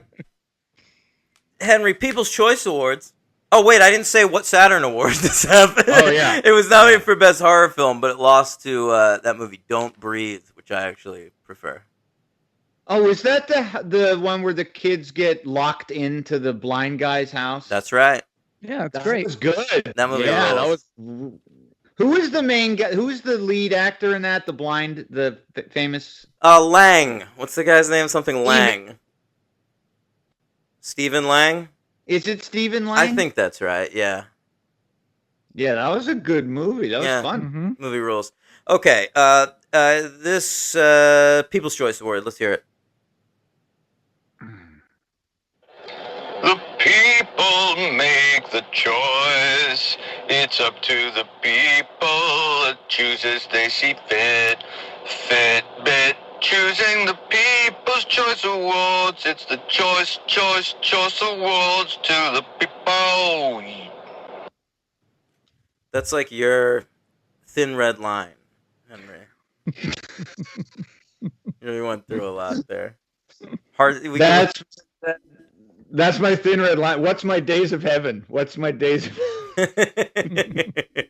Your Days of Heaven's the Golden Globes theme. all right. All right. This was nominated for favorite thriller movie, and it lost to The Girl on the Train. I didn't see that. Oh, I hated that movie. You did? I kind of did too, but it's watchable. I don't know. I wasn't even that interested. I just saw I was like on tour or something, and it was one of the few things I hadn't seen in the theaters yet. And God damn it, I thought it was boring and unbelievable. And It's all right. Like don't if you like Gone Girl and you're very stupid, like you'll like it. exactly. I mean, it makes Gone Girl look like a fucking. I mean, Gone Girl is very good, but it makes it look like No, it does make it seem like the Godfather or classiest fucking something. movie ever. It's true. yeah. Careful. What does that mean? Gone Girl is a superb movie. Oh! You mean he said it's a great movie, but he implied that it wasn't as good as The Godfather, and your little David Fincher boner had to come out and talk about that. He didn't say it was a great movie, Captain Aggression. He was just, I want to make sure that Gone Girl is not trod upon. Never on this podcast. Just you should see The Girl on the Train. It's, Yeah, bro. I'm Check out. not interested. I sort of like. No, don't. I vaguely like this weird post Gone Girl genre of fake Gone Girls. Because Girl on the Train is bad, but I think it's fun, and I kind of like that movie, A Simple Favor. I don't think Oh, Dude, yeah, I check didn't it know out. Plan. That's Blake Lively, Gone Girling it up. She gets gone in that one, guys. All right. Conjuring 2. Should we discuss it? Yeah. Let's go for it. All right, guys. The Warrens are back. The great Warrens. And they are investigating the Amityville Horror. That's how this movie begins. So we're starting on Long Island. And they see the nun in the Amityville Horror House, Henry. Because Yes. Vera Farmiga gets visions that Patrick Wilson is going to be killed, God forbid. And so she needs to protect him. They got to stop taking these cases. And so I was interested that they saw the nun in the Amityville Horror House because I'm thinking, is this a Long Island nun? I don't know. The nun's everywhere. The fucking nun just goes wherever it wants. She's the flying nun, you know. Shows up wherever you need her to. That's who plays the nun as a demon. It's Sally fucking Field. We figured it out. I'm surprised the spookier nun looking wasn't to in me. Annabelle. She's everywhere. She is I in was at- everything. I But thought she's she would clearly be. being set up in this movie as like the new Annabelle. Yeah. Yeah. Because it's definitely. even in the prologue like that, man. And they give like And- a little backstory, and there's that whole painting scene later in the movie. And what are you we- painting, honey? What are you painting? That was something? fucked Just a up. spooky nun, honey. Yeah. That was fucked up. We'll get there, but it's like, what the fuck are you doing? You're that's what you're painting on your lovely morning breakfast where your daughter was walking around the house. You're just And then he painting hangs it in this- his office. Yeah. I know what the fuck is And it's the going on? only painting hanging in his office. Like Oh, I'm babe. thinking this must be a thing he does all the time. Like he wakes up and paints whatever his dream was. But the only Yeah, painting man. I'm seeing in this entire fucking house is this nun. He just wakes up and he has a dream of gorgons and he just like puts it to canvas and then that's just decorating the house. But we should point out that this movie also begins not only with our usual the Warrens have encountered so many things. We get the voiceover of Vera Farmiga saying that of all the cases that she has worked, Thought it was B. Arthur. yeah, that this is the most scariest. Now, this is what confused me because they're showing the Amityville house, but we're going into the Conjuring 2. Is she talking about the Amityville was the scariest case? Yeah, I or was is confused it by that, is too. it future tense? and the Conjuring I 2? felt that it was future tense. I was not confused by that. Also, didn't they say that in the last movie too? I thought. Yeah, Like, every case is the scariest, man. Every gets case scarier. is the fucking. It is ridiculous. In the first one, they said this case is so fucking spooky. We've never even told anybody about it Right. before, which is the dumbest thing I've ever heard. And in this movie, like they get this case, the Amityville Horror House, which is a super famous case. I mean, for heaven's sake. I grew up on Long Island, and my friends and I would occasionally drive out to see the Amityville Horror House. uh-huh. And That's a creepy looking house. it's a creepy looking house because it looks like the windows on the ceiling are eyes. Yeah. Yeah. That's the only reason it's creepy. Like it looks like every other fucking house in the neighborhood.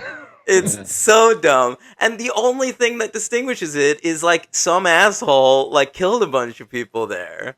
And like you're saying like the next year like that asshole's ghost came and like spooked a bunch of people? What are you talking about? Yeah. Anyway, so that's where they are, He and wanted them to get out of his house. yeah, Anybody else living in that house? Get the Long fuck out. Island is very big. He could have gone to like Sagamore Hill or Oyster Bay. Why didn't he just like haunt the Hamptons, bro? Yeah, I'd rather be haunting the Hamptons. Haunt the white party, man. It's my house. Why should I leave? Haunt the beach. Haunt Long Beach, man. Haunt the train. The LIRR. Nah, you don't want to be on there. Even the ghost is like, I don't want to deal with drunk people. Bridge Uh, too far. Fucking kids singing One Headlight at 2 o'clock in the morning. At one point, they say that the Amityville Horror House is as close to hell as they ever want to get. And I'm like, honestly, as someone who grew up on Long Island, that I could relate to. When she said that, though, it is funny because it's like, again, franchise fatigue, you know, watching these in succession. I saw this one in the theater as well. And so it had been 3 years since I saw the original. So I'm not even thinking about really the original. But to watch her now again say that's as close to hell as I want to be, my mind went to, really, the last movie you were stuck in a house, like in a shaft with this Lily Taylor being possessed and wrecked by a demon. That sounded pretty bad. I mean, and so it's like, this is closer to hell. It's like degrees of torture that are losing significance because it's being told again and again, you know, by the same person. So it's like, Wait till the Conjuring 3. She is gonna tell you about, you know, honestly, the scariest thing she's ever been through. that's a good case, though. I read all about that case. The scariest thing they've ever been through? Yeah. Hmm. I didn't actually. I don't. You I'm know, sure it's based on Lorraine reality. Warren is dead now. Do you think that she died normally? Do you think she's haunting somewhere? It's Ooh. foul play, man. Obviously, foul play. Maybe she'll haunt us for talking shit on this podcast. Maybe. Well, she's given us all the tools, her and her husband, to fight her own ghost. So we'll see what we can do. Mm-hmm. Although I don't have any crucifixes here. Nor do you do have I. any No, I don't. I'm You're Jewish. Jewish. Yeah. I have a I had this mezuzah. upside down one on my side. It's like a scab. It's a new thing. I don't know. Bummer, Oh. dude. Really? You woke up with that, or? Yeah, today.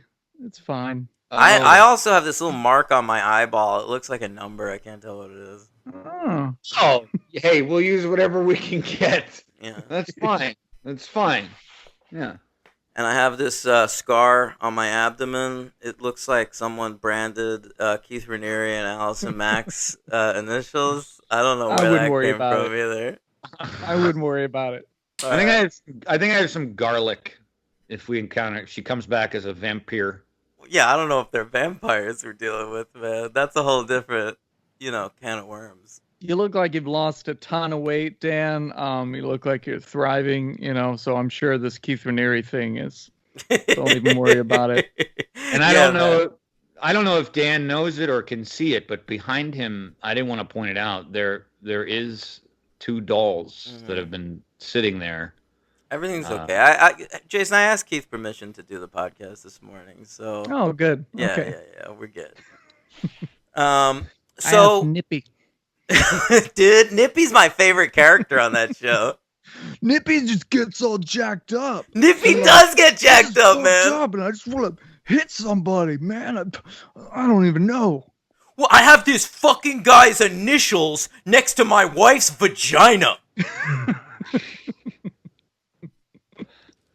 Let the record state, the Senate, I don't have any idea what these 2 guys are talking about. Bro, you need At to get all. into it. You need to see what Nippy's up to. Yeah, you got to take an ESP class, Henry. Get in this with us. Who would Henry be if he was one of the people from that show? Oh, he'd definitely be the director guy, right? Mark Vicente? The South African guy? Yes, I 100% agree. I was going to go with the same thing. That's it. What show is this? The Vow, bro. Jason, would you be Nippy? Or was that me? Maybe I'm Nippy. I don't know if you're Nippy or not. I You're don't know Keith. who we are. I think you're Keith. I'm not Keith? I'm not that great at volleyball, though. I'm actually good at volleyball. Maybe I'm Keith. Oh, Henry doesn't see it. What's that? Oh, The Vow. Yeah, no, The Vow. This is the show that was on my checklist and haven't gotten to it yet. Okay, right, Get it. right. Listen, Yeah. you're not. It's very relevant. No one is going to convince me not to talk about the Nexium sex cult on this podcast.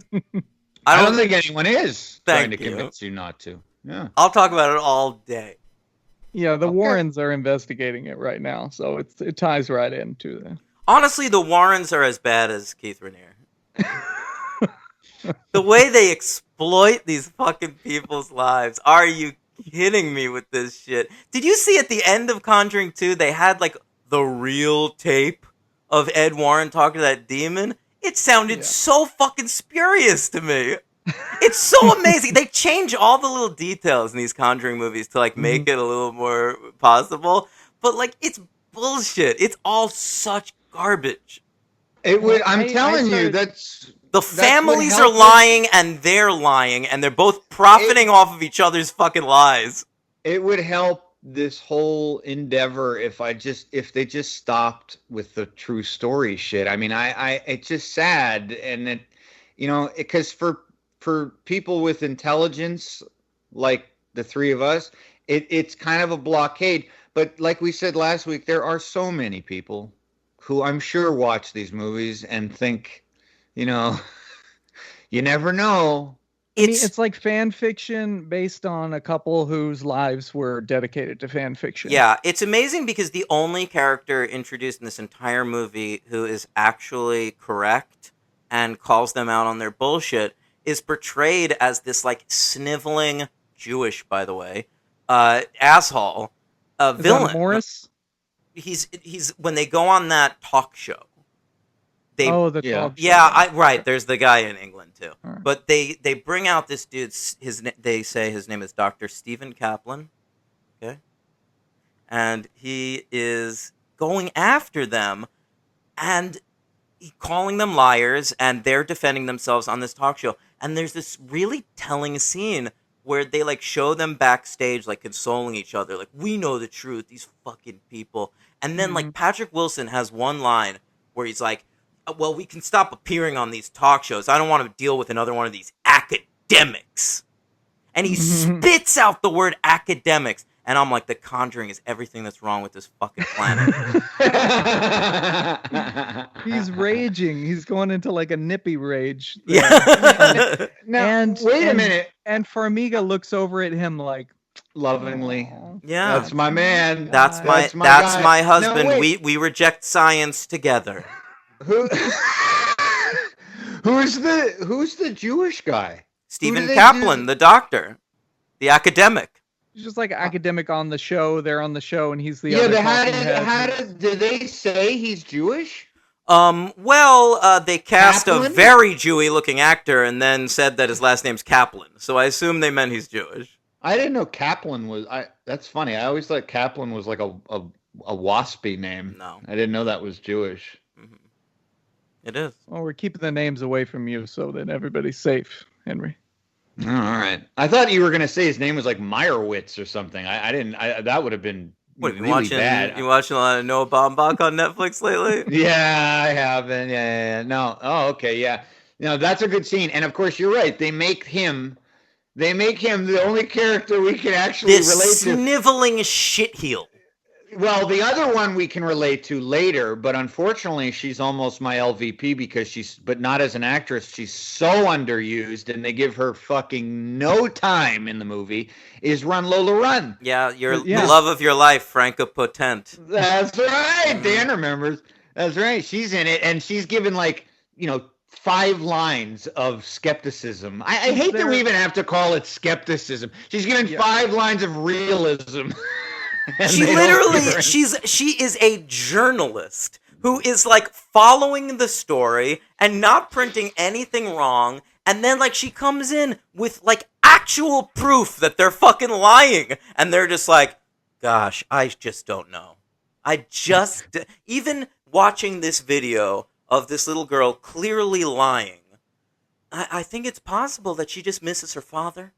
And that this is separate from the whole ghost situation. Mm-hmm. Mm-hmm.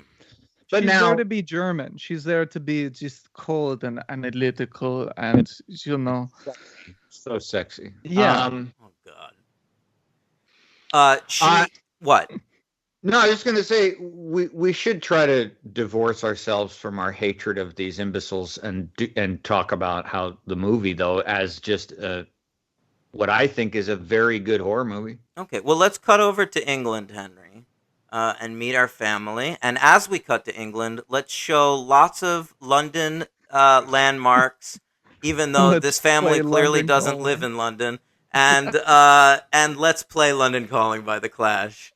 Because that's They the show best we Margaret could Thatcher. do. That's all we could come up with for a fucking scene transition. That's why I made my Devo joke when we knew that the next one's in 1982 because I figured that'll be fucking. That's how they're gonna set up that. You're definitely gonna get you get some Belinda Carlisle in the new one for sure. Oh, sure. Yeah, right, because it's the 80s. Yep. All right, well, we're playing London Calling by The Clash. I mean, it's literally this scene transition. Jason, did you watch Friends? I've seen. Yeah, I guess I used to watch it when I was younger. All right, well, in Friends, they go to London where Ross is going to get married. I think that's when I was getting out. Okay. Yeah. He's going to get married to this British girl. And on the show, I'm like 10 years old, all right, watching this. And they cut to them going to London and they show landmarks and play London Calling by The Clash. And I remember being 10 years old and thinking, oh, that's pretty easy. And they used the same snippet for this movie. Honestly, actually. I don't know that they didn't. If they did, it wouldn't have made any difference. I just hoped they wouldn't, forget to leave in a shot of Matt LeBlanc or something. All right, so let's talk about our family. We got a single mom now, played by Frances O'Connor. Nice to see her. She was sort of like an it girl for a while there, and she disappeared. Yeah, I always liked her. Yeah, she's good. And then we get, it's mostly girls in this family, right? Again, yeah. Again. There's 2 little boys. Yeah. It's interesting. It's interesting how these are true stories and only women are the ones that are believing this shit. I don't know.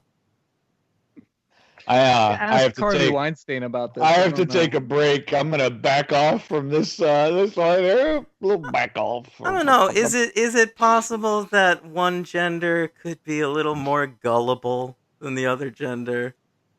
Is that possible? Who's writing these movies again? Oh wait, I am Keith Raniere. Who's writing these movies again? Men. Yeah, but they're based on true stories, bro. Yeah, but how much of it? How much of it is true? Let me ask you a question. If that father was still in the picture, would they be going through this?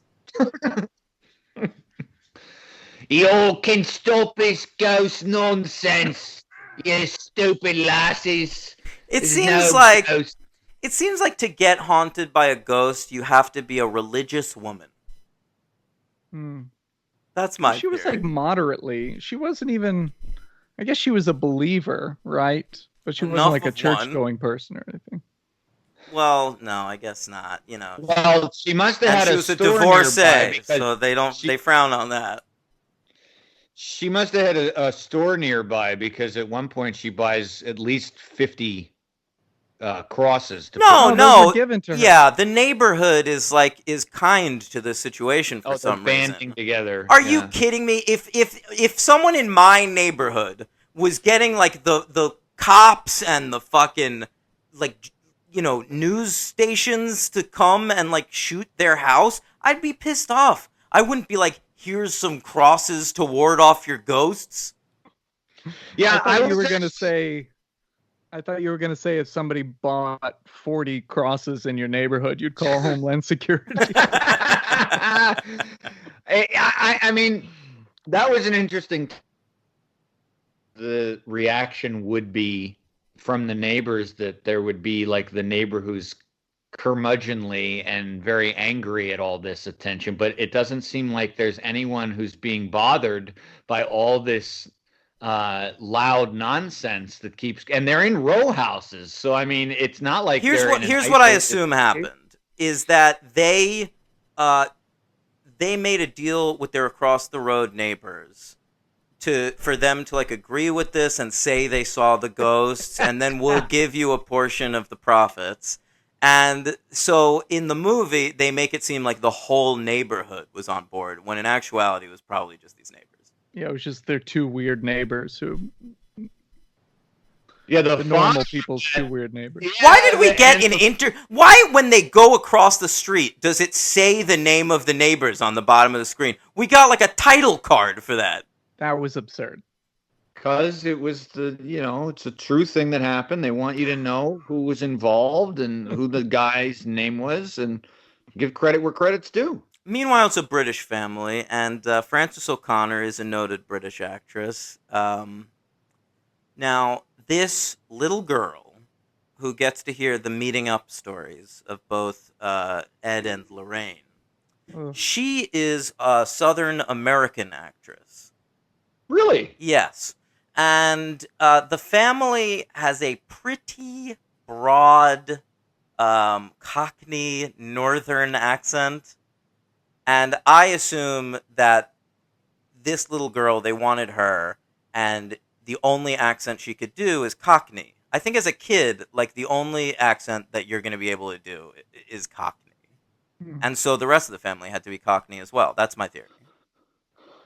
How does that I don't know strike what you? it was, but it was really distracting. Even that Frances Wow. O'Connor, her accent was driving me fucking crazy. And she's British, but her Cockney accent was driving Because me she crazy. wasn't using her natural accent. I know it was too heavy. She's too very heavy-handed. posh, I think. Like Frances O'Connor strikes me as like heart of London. Like, this family is like the fucking council estates in like Manchester or something.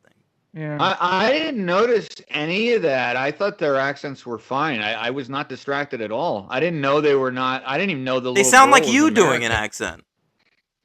What? I don't know. The crooked man came to me tonight. What's in the tent? I don't know how I deal with you. I didn't notice any of that. I honestly didn't. It totally escaped me. I thought they were fine. I didn't find it. And I guess I have the trust I already had in Frances O'Connor was just kind of like, well, she knows what she's doing, so this is going to be the way she has to talk for the movie. I didn't find it. I didn't get distracted by it for sure, but It bothered me this Eh. time and on my first watch years ago. It Really? didn't bother me Yeah. on the first watch. I don't know. The thing is, I've seen this kid in other shit since. Oh, yeah, the kids' voices didn't really bother me, though. Yeah. Just this one, like the main. And I thought this kid was a good actress. Like, I could see Yeah, I why they thought so. wanted her for the movie, but it's Mhm. so ridiculously Cockney. She sounds like she's fucking Dick Van Dyke. Yeah. Yeah, I mean there is the broad cartoonish voice that permeates the entire family and region for this movie. Yeah. What's your favorite Frances O'Connor performance? What do you like about her so much?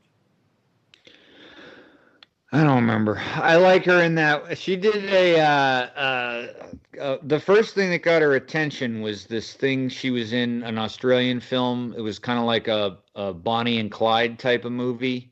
I don't remember that. Mansfield Park was the first time I ever saw her. Yeah, I didn't see that. But no, this thing got a lot of attention. Of course, I can't remember the fucking name of it. But I'll find it. But that's how I first knew her, and I've seen her in other things. Is it this Kiss or Kill? Yeah, Kiss or Kill. Yeah, that was a little bit of an indie big deal. It's a good pull, dude. I don't remember that shit at all.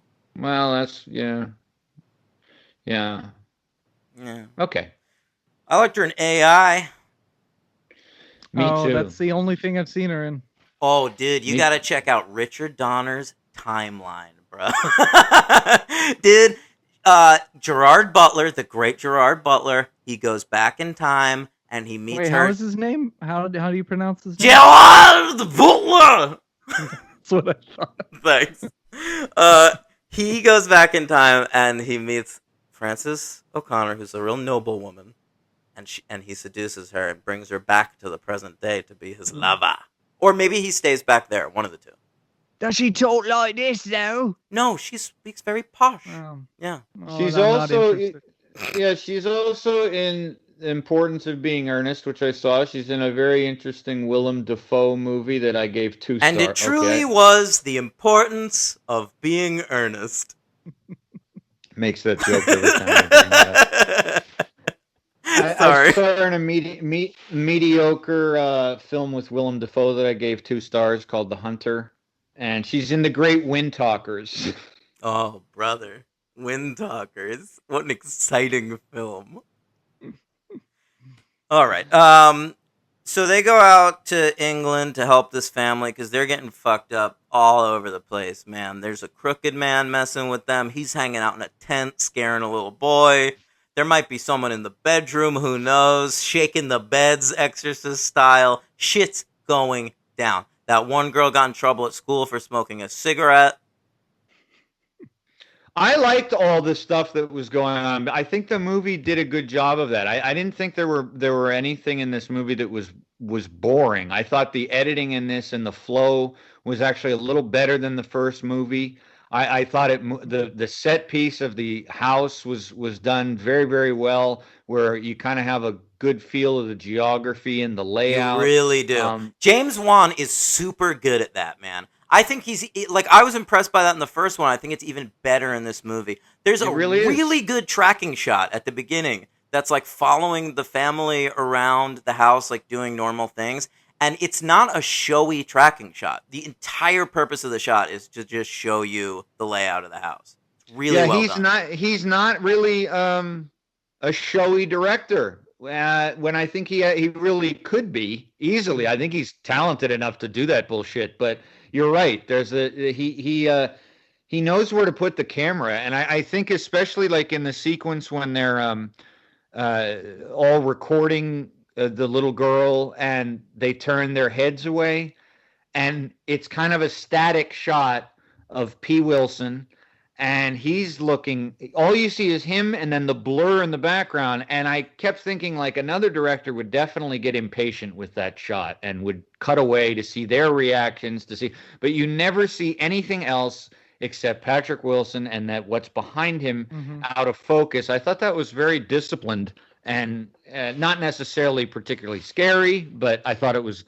well done. And I don't know also that Juan is really in these movies going for like an old school kind of feel, and that's why you get that lettering and the scroll at the beginning. He's trying to make a 70s horror movie, and it's a little too pumped up and overblown. I think it's a mistake to give them $40 million to make it. When that little girl's smoking a cigarette, the smoke coming off of the cigarette is CGI smoke, and it's super noticeable, and I'm like, really? That was necessary? That was important? I thought we're shooting a 70s style horror film.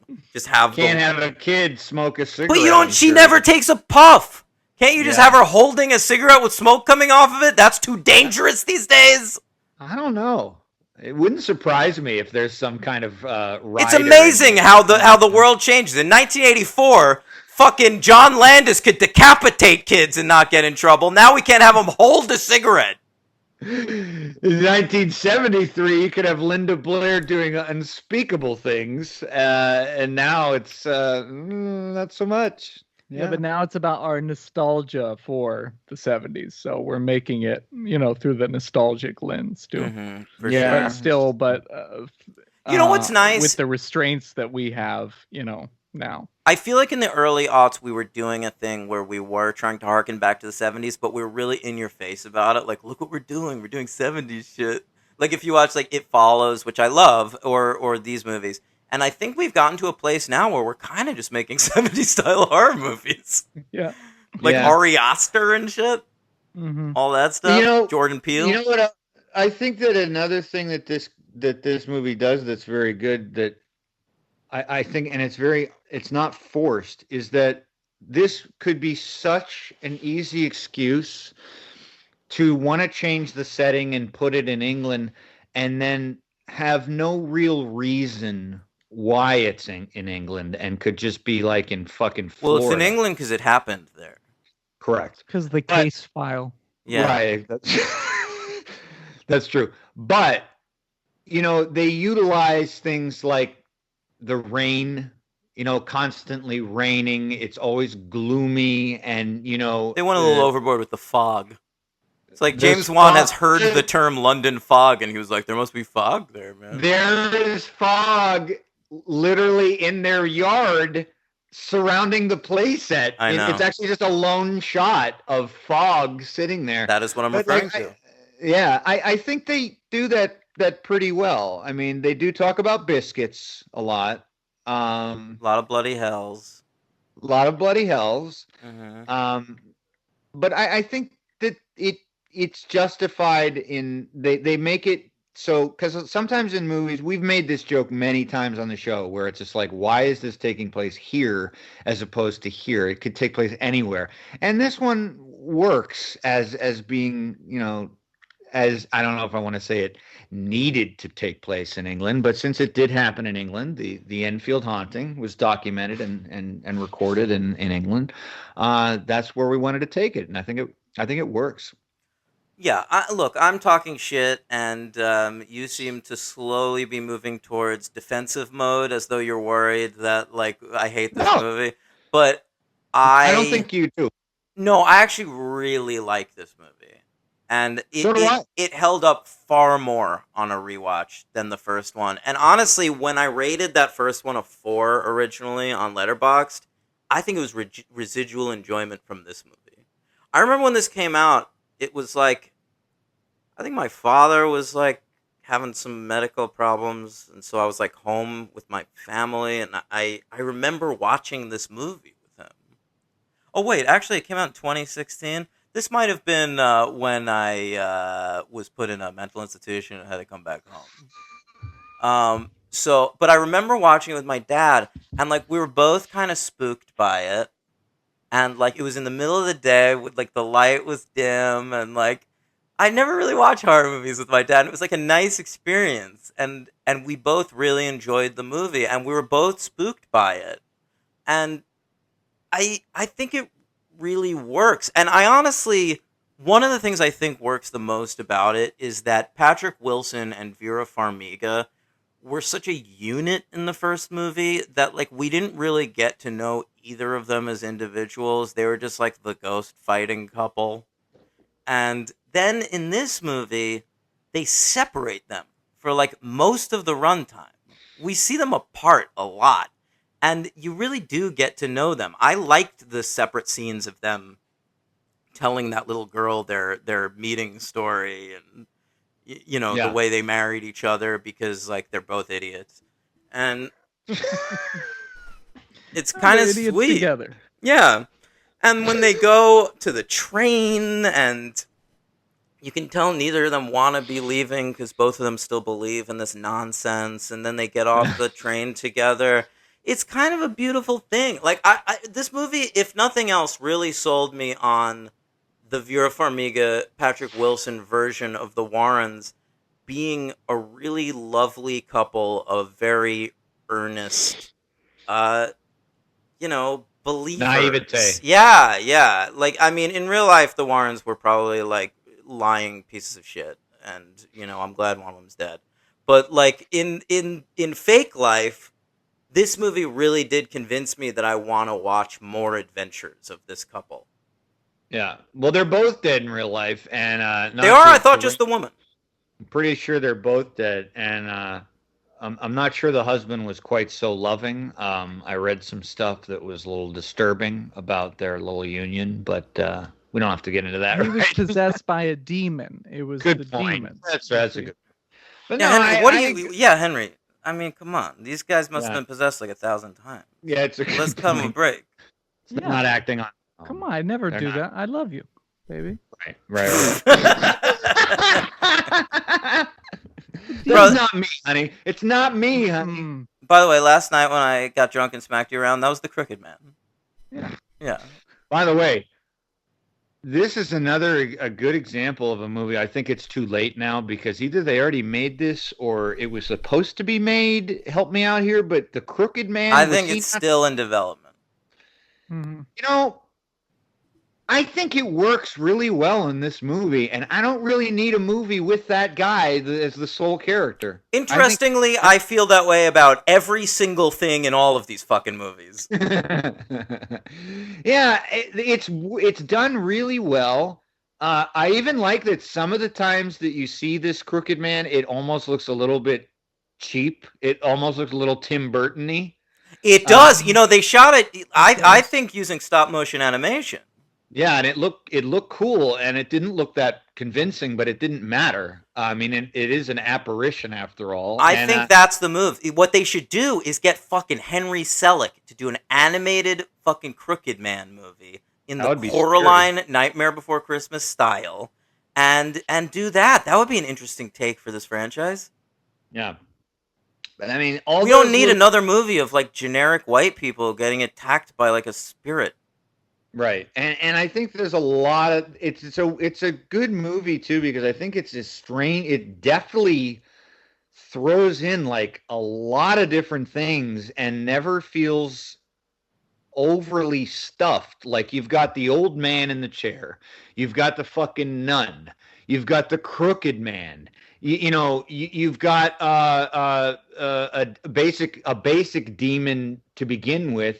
I mean, you've got all this stuff that in another movie could just feel like pick an idea and just fucking stay with it. But in this movie, for some reason, it seems very streamlined. Well, I think you're grateful for this much stuff going on because it's such a long fucking movie. It is too long. This movie is 2 hours and 15 minutes, and that is outrageous.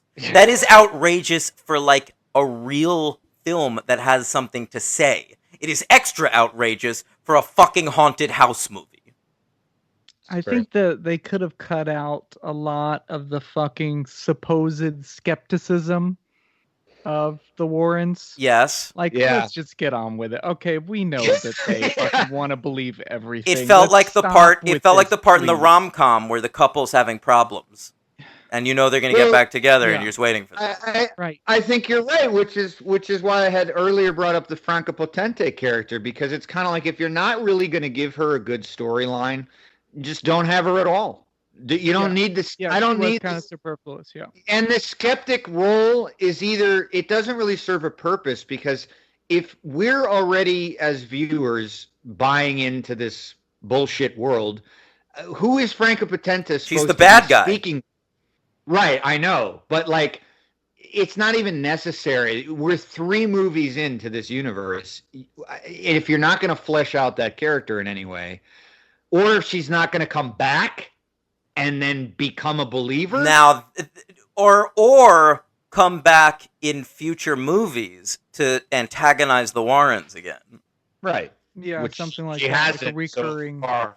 And Yeah. I don't know. You already had the Simon McBurney character. You didn't need the Franca Potente character.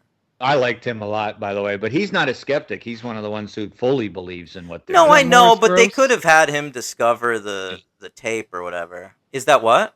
Morris Gross, the character. Yeah, Is that yeah. that guy? Is that the character's name? Yeah. I always like that actor. He plays I Rupert kept looking Murdoch at on him. that Russell Crowe Fox News thing. Yeah. I kept looking at him and seeing Mike Myers in like old man makeup, along with his voice too. He's in a lot of shit, man. He was in. Yeah, he's Tinker Tailor Soldier Spy, some other stuff. Yeah, but you remember? In this, he was so cartoony. You remember him? He's in the always last, kind of cartoony, this guy. Yeah. Yeah. You remember him in the Last King of Scotland? Yes, I do. That I was going to bring that up. I don't remember him in that, but it's been a long Scott time. says to James McAvoy when he first starts defending Idi Amin, he's like telling him like, "Oh, really? You know what you're doing over here? You want to defend this guy? He's great. He's like a British agent in that. Yeah, he's a really good actor." He also Yeah. plays a house elf in the Harry Potter movies. I thought that's what he was playing in this. A house elf? All right. What else we got? Anything? Oh, what else do we have? Okay. Here's what I did appreciate one thing about this movie in terms of its like pretending that it's the truth. I like that they when weird shit first happened, they immediately ran out of the house. Yeah. You never see that in movies. That's Right. cool. And also the first time the cops show up to check it out, they see weird shit happen.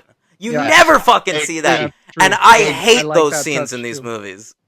I agree. I thought the same thing when I was watching it. I didn't remember that from my first viewing, that it's not the kind of ghost that we're dealing with where we have to go through the same bullshit where only they see it, no one else sees it. It's like right away, the neighbors see it, the cops see it. It's very refreshing because it gets the story moving and gets us past that stuff where we always have to go through as an exercise in exposition, which is very refreshing. But Yeah. sadly, we return to later with the German character Yes. and others, and them with the supposed faked incident by the kid, and then the Warrens leaving and all that. I could have done without. You gotta that. cut that That's whole just- section out. It's such a long movie. I wrote down the Warrens aren't even offered the case until an hour in. Mhm. That's unforgivable. These movies should never be longer than 100 minutes. Yeah. And Yeah, this that's movie not- is 135 minutes. I just did that math in my head. It would be a hell of a movie if it was cut down. Yeah, certainly. I mean, it still is. There's still some great things in It's the really movie, good. but Yeah. It does have a lot of fat that could be cut out. I didn't mind those parts where they go away. I mean, it's hard to believe. It's very hard to believe as a viewer that the Warrens would be all of a sudden skeptical because they see a video. It feels to me as though there would never be a moment in hell where they would stop believing and they'd leave on a train. I mean, they would Right. never do that. I mean, So, I they mean, offer up this little thing that's like, well, with that video, like we need the church Yeah. behind us, and they're not going to get behind us with faked incidents happening or things that appear that way. So they give a little lip service to that, but Yeah, they you're still right. leave immediately. Yeah, it's just hard to believe that they'd leave. What'd you think of the film falling accidentally on the train and forming an X? And then Patrick Wilson's like, "Oh, maybe if I listen to them together, that'll create an audio loop." What do you think I thought of that? I felt the same way. These kids- during that as I did when he started to play Elvis. All right, I was waiting for this to come That up. I was was good. listen. Were you not into that, Jason? No, thank you. Okay. If you had told me before this movie, because I didn't remember this at all, that Patrick Wilson was going to perform an Elvis song in its entirety on screen, I would have been like, I don't even want to watch the movie now. I'm fucking out. I fucking hate Elvis. Patrick Wilson sucks. So, first of all, it's Can't Help Falling in Love with You, which is the only Elvis song that makes me feel feelings.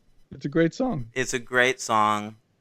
It inspired the great Matthew Perry film Fools Rush In, of course. Mm-hmm. Yeah, everyone remembers that. And UB40. And UB40, Yeah. of course. Yeah, baby. But I loved this. I thought he was very charming doing this, and I thought his Elvis impression was funny and good.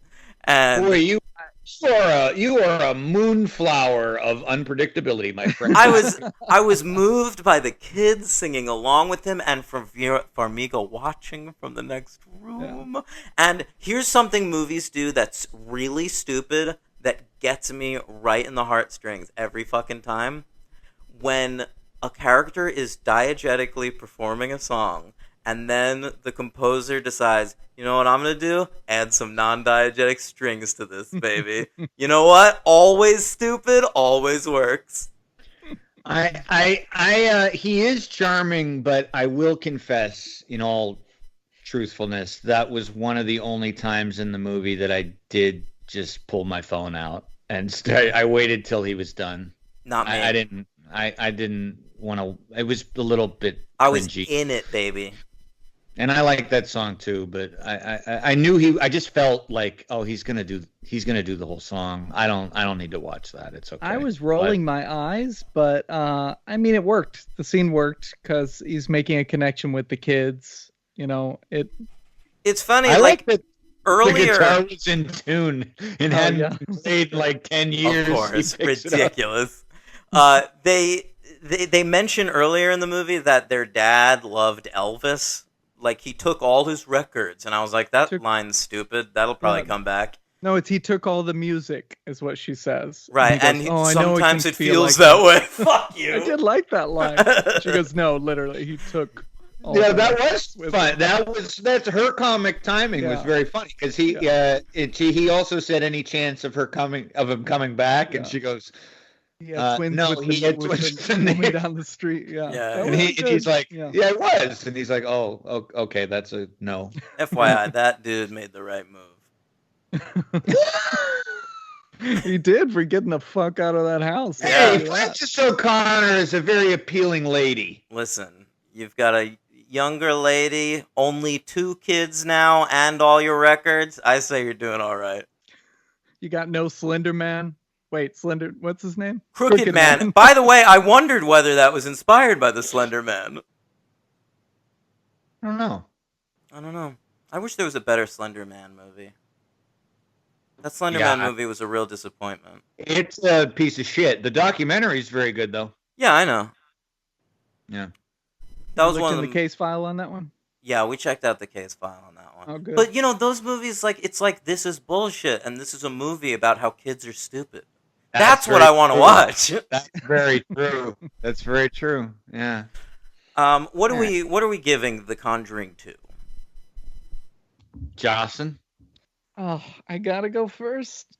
See, now I feel bad for giving this a 3 as well as Annabelle, because it's a better movie than Annabelle. But we don't do 3.5. I feel like they work on different levels. So I don't know. It's still a 3 for me.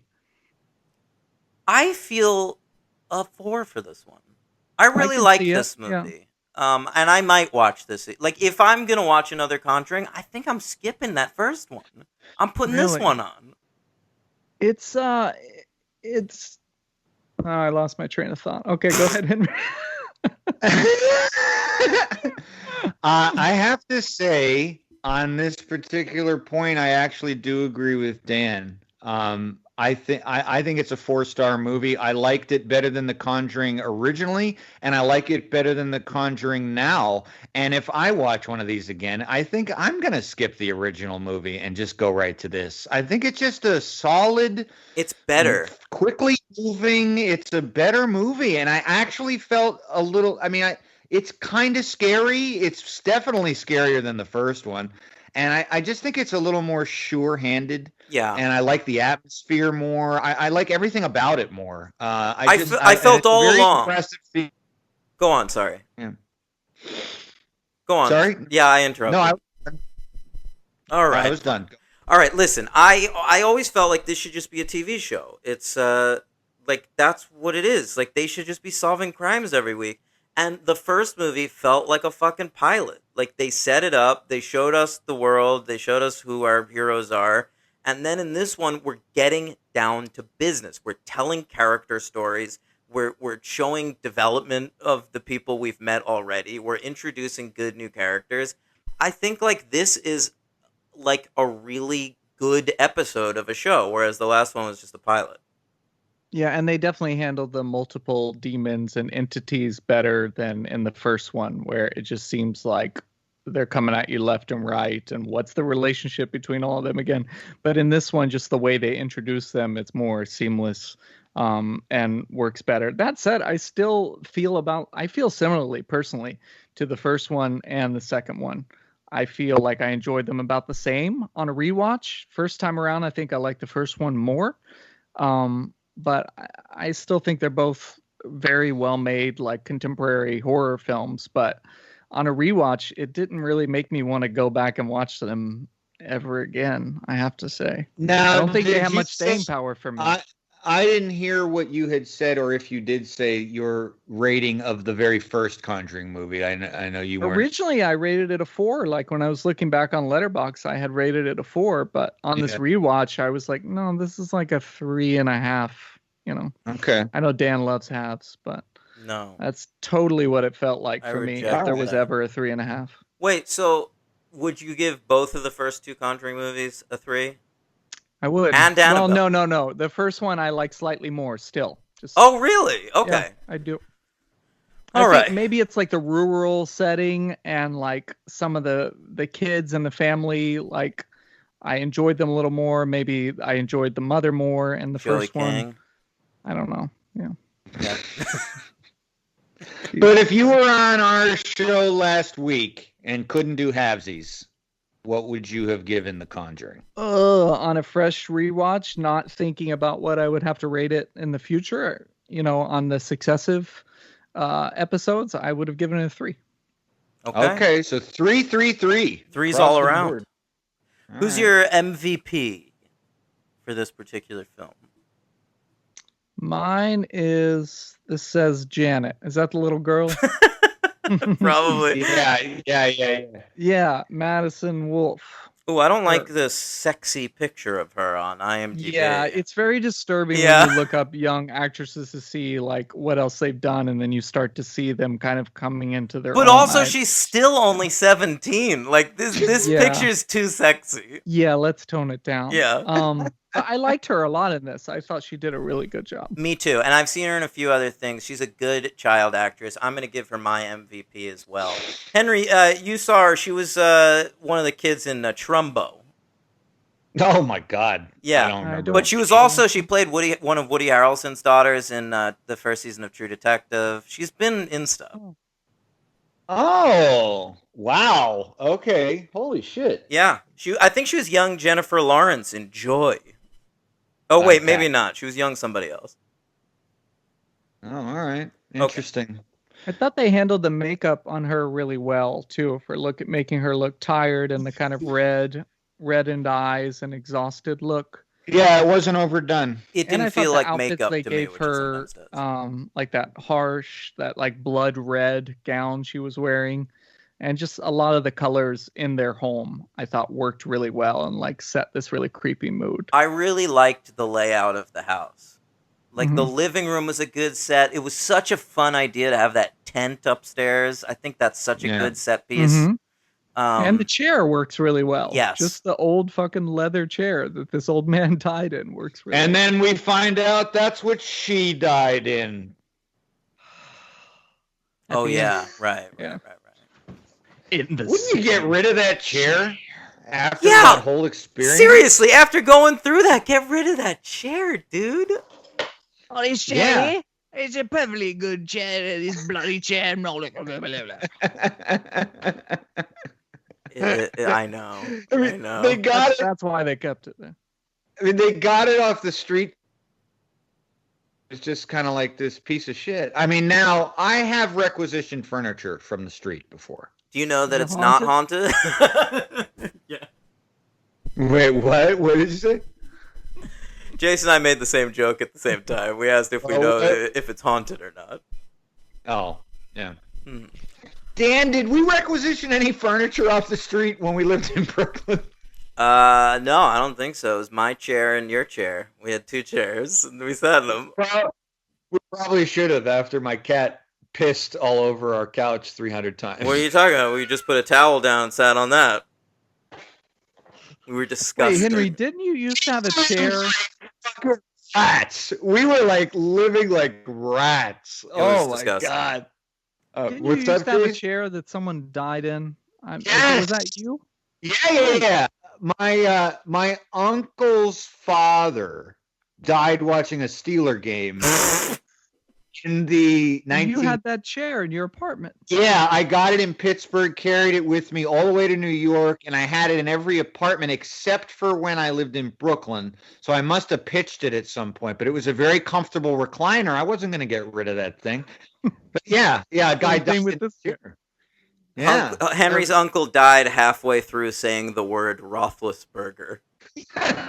No, this would have been halfway through saying they were good in the 70s, so maybe he got to die while they were winning a Super Bowl. It was my uncle's father. I didn't know the guy. But yeah. Okay. Good memory, Jason. Very good memory. I just watching the movie also made me think of that. I was like, don't I know somebody who had like a chair and we would joke about it being haunted sometimes? Yeah, it was always every time I You had should have people. kept it, and then you could have died in it too, and then we could have had a whole story, to tell Yeah, people. I don't know what happened to that chair. Wow, intrigue. Henry, who's your MVP? Chair talk. The MVP for me is Francis O'Connor. Okay, I also want to give a shout out to Vera Farmiga. I make jokes about her on this show, but she's actually a beautiful woman, and she's really good in this movie. I thought she had upped her game from the first one. She's very good in this. I think they're a good couple. Her and Patrick have good chemistry. Why isn't it a TV show? I keep saying this, but even you can have the same actors. What are Vera Farmiga and Patrick Wilson doing on movie screens? Yeah. I don't know. I mean, Just do a Netflix show. They can't do 10 episodes a year for Netflix. I think it would almost, in the long run, I don't know if it'd be more profitable, but it would probably get more exposure, especially now. I mean, I don't know. It's been almost 5 years since Conjuring 2 came out, and we haven't seen Conjuring 3 yet. What are these idiots doing? There's not going to be any new Netflix TV shows, by the way. There's no more of anything. No, I mean, I know. They're They're starting to cancel shows that were renewed. Glow. I'm so bummed out about Hugely Glow. popular. Well, it was supposed to do one more season. That was the plan. And now they're saying But still, you let can't it do have that. the last season. I know. That's crazy. Well, COVID, it's really screwing the pooch for a lot of these TV shows. I've had more than one. I haven't read the case file on that yet. On No. COVID. No. Well, you should look it up. It has a lot to do with 5G. LVPs. Oh, that's a good question. Here, go ahead. You do it first. Mine's. Oh, Oh, I'm sorry. go ahead. Go ahead, Henry. No, you go. No, what we All right. decided to do was let Jason go first on literally everything, and then on this one, we both interrupted him. I'm really happy that Dan, especially, and you presumably too, Henry, were like not annoyed by the Warrens in this, but I was, and I didn't want to be, and I found it really cloying. And I got to go with either Patrick Wilson or Vera Farmiga. I guess I'm going to go with Vera Farmiga. Wow. Listen to this I guy. didn't Interesting. want to feel that way. I wanted those Yeah. scenes to work, but Jason, I have was some having respect enough. for the elderly. And I really liked her in I saw that TV show, the Psycho show. What the hell was that? Base Motel. What was it? Basement. I was Motel. not into that shit, dude. No? No. I don't know. I was laying around not doing much whatever summer that came out, and I watched fucking all of it. And I really liked her in it. I mean, she's good. She's good in everything. Like, I Yeah. think she's. You don't think she's good in this? I don't think she's bad. I just think the character annoys me too much. Yeah, she's a little too It's the beholden to character. her husband. Like, Yeah, and she's always giving him googly eyes all the time, Mhm. and they're always alluding to their sex life, and I can no, it's true. The because way they're they react, unsexual, they you act like know? fucking Jim and Pam from The Office around each other. They're She good. is. She is a little unsexual. That's the very good way to find put them it. both to be unsexual, and then Yeah. when they like talk about those things, it makes it really uncomfortable for me. No, I'm picturing them Yeah. fucking right now. It's pretty good. It's like you're like Sunday school teachers, like making eyes at each other and talking about sleeping in the same bed when they get back to the U.S. Yeah, but those are the people that are like really gonna go for it, dude. Like Yeah, those I are the guess. those are the freakiest freaks. I'm sure they are. Yeah. Oh, they do all kinds of weird stuff. After I saw that nun painting by this guy, Oh yeah. it's all kinds. Who knows what they're doing? He has it hanging over them on the mirror. dresses the mirror up as the ceiling nun. that they have. Yo, that scene Yeah. where that shadow stops at the painting and then comes forward is pretty good. That's very good. Yeah. It I thought it was gonna be cheesy. I was kind of like, I mean, it is was, cheesy, but it's still but it pretty still good. worked. No, Yeah. and then it becomes Joseph Bishara, the guy who's the writer of the music and also the nun and everything. Maybe the shadow was him, but then when you see the face, it's not. Sorry, I couldn't help it. I Did couldn't you help see it. his arms conducting? It's too fun. It's too fun. Can't help myself. My LVP is Franca Potente, and not her per se, but just the whole idea of the character. Just get rid of it. It's us. It would be us in the movie, but since we're not given really any development at all, just take her out. It's just not necessary. Yeah, run, Franca, run. I'm gonna go with these neighbors. What were they doing in the movie? Like, who cares? Yeah. I want to know when the wife was going to come over and be like, would you mind coming back to our house? We got a little kid over here needs taken care of. The husband's constantly over at their house. I kept noticing that. Like, this guy's just devoted to this. Well, he's getting money, I guess. So I guess he's probably wants to be a part of it. But I you don't didn't know. like the neighbors at I all. just didn't understand what they were doing. Like, I liked the idea of them running to the neighbors for help, but why weren't they characters? You have Yeah, they 2 had no hours and character. 15 minutes. And these are like real actors that I recognized, and then they're given nothing to do. Yeah, and they show a picture of the real neighbors later. So it's Yes! but you didn't make anything of their character whatsoever. I know. Oh, those are the real neighbors that we didn't give a shit about. Oh. That's who I'm dressing up as this Halloween. You go as the neighbors, yeah. Who are you? I'm the Cockney neighbor of the real guy in The Conjuring that the family at Enfield had. That's who I'll be on Halloween on Zoom. I love those real pictures of the people because, like, what am I supposed to do with that information? I know. Like, am I supposed to screenshot it and then look up the guy? And No, Enfield? all you're supposed to definitely do, not supposed to you're look it supposed to up. look at the pictures and go like, oh, look how ugly they were. Look how ugly Ed Warren was in real life, and they got Patrick Wilson to play Yeah. him. Did you see Frances O'Connor? Holy shit. The woman she played looked like a maniac.